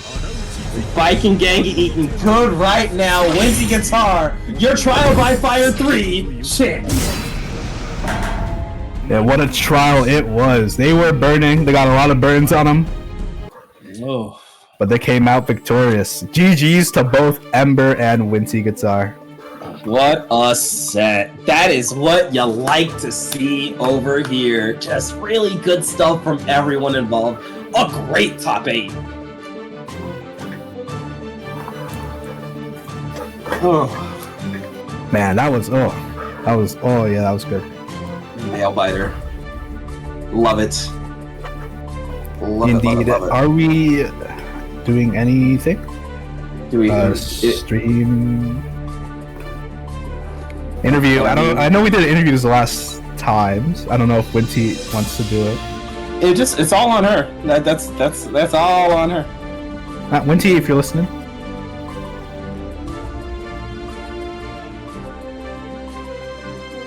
Just ask.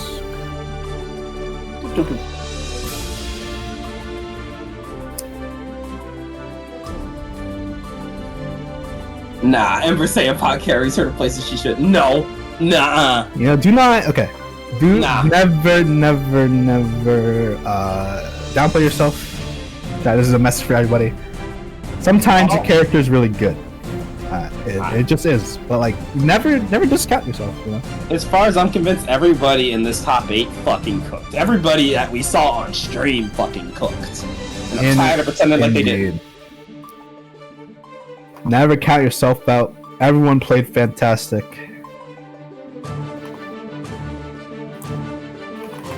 Exciting stuff, honestly. Alright, I don't think you're getting Winty. It's all good. So, you know, I think that's it. We will see you next week, hopefully. Hopefully Trial by Fire is back. We now have someone to stream for us. Once again, thank you to Hobo. Not only the graphic designer, but now is taking up the mantle. Taking 3 hours out of their day to lend their PC to us. Yeah, no, really appreciate it. And of course, thank you to the TOs. Thank you to Koi for having us. Always a great time coming over here. Yep, thank you to DankXNan. Please join their Discord server. They run a lot of events. They run brackets. They run Friday Night Fights. Dank is a streamer if you want to plug your stream. Yeah, I'm actually going to be streaming a little bit later tonight. By the way, I did just become part of Team Art Creators, which, woohoo, yay! But today we are going to be doing some Marvel rivaling because it's Thursday, so I typically play Marvel on those days. Friday Night Fights big 100th celebration is tomorrow at 6 p.m. Pacific, 9 p.m. Eastern, so be sure to pull up and show us some love. It's a great time. For those of y'all interested in anything we do over at DXG, as you can see, we make killers over there. Feel free to join the Dank Horde. We'd love to have you. I'm not going to say anything about BXB yet, just because the next BXB date is still TBD, but keep an eye open. And again, just thank you to Koi for the opportunity. Appreciate y'all. It's always good having Dank. Thank you to Dank once again. Coming at the Koi Trial by Fires. You know, thank you for not abandoning us after the little mishaps. I'm glad that we were able to get started again because these really are great tourneys. Yeah, it's been a lot of fun. We always see such great players too, and brackets like these where the characters, the lineup is like something you would never expect to see. This is what I live for. This is what I live for. This is peak Strive as far as I'm concerned. Oh yeah, for sure, for sure. Once again, thank you to everyone. Thank you to everyone that played. Shout out to Winty once again for winning. And we will see you next week. Hopefully. Well, until then, be good to one another, press buttons, and wash your legs. We'll see you next time.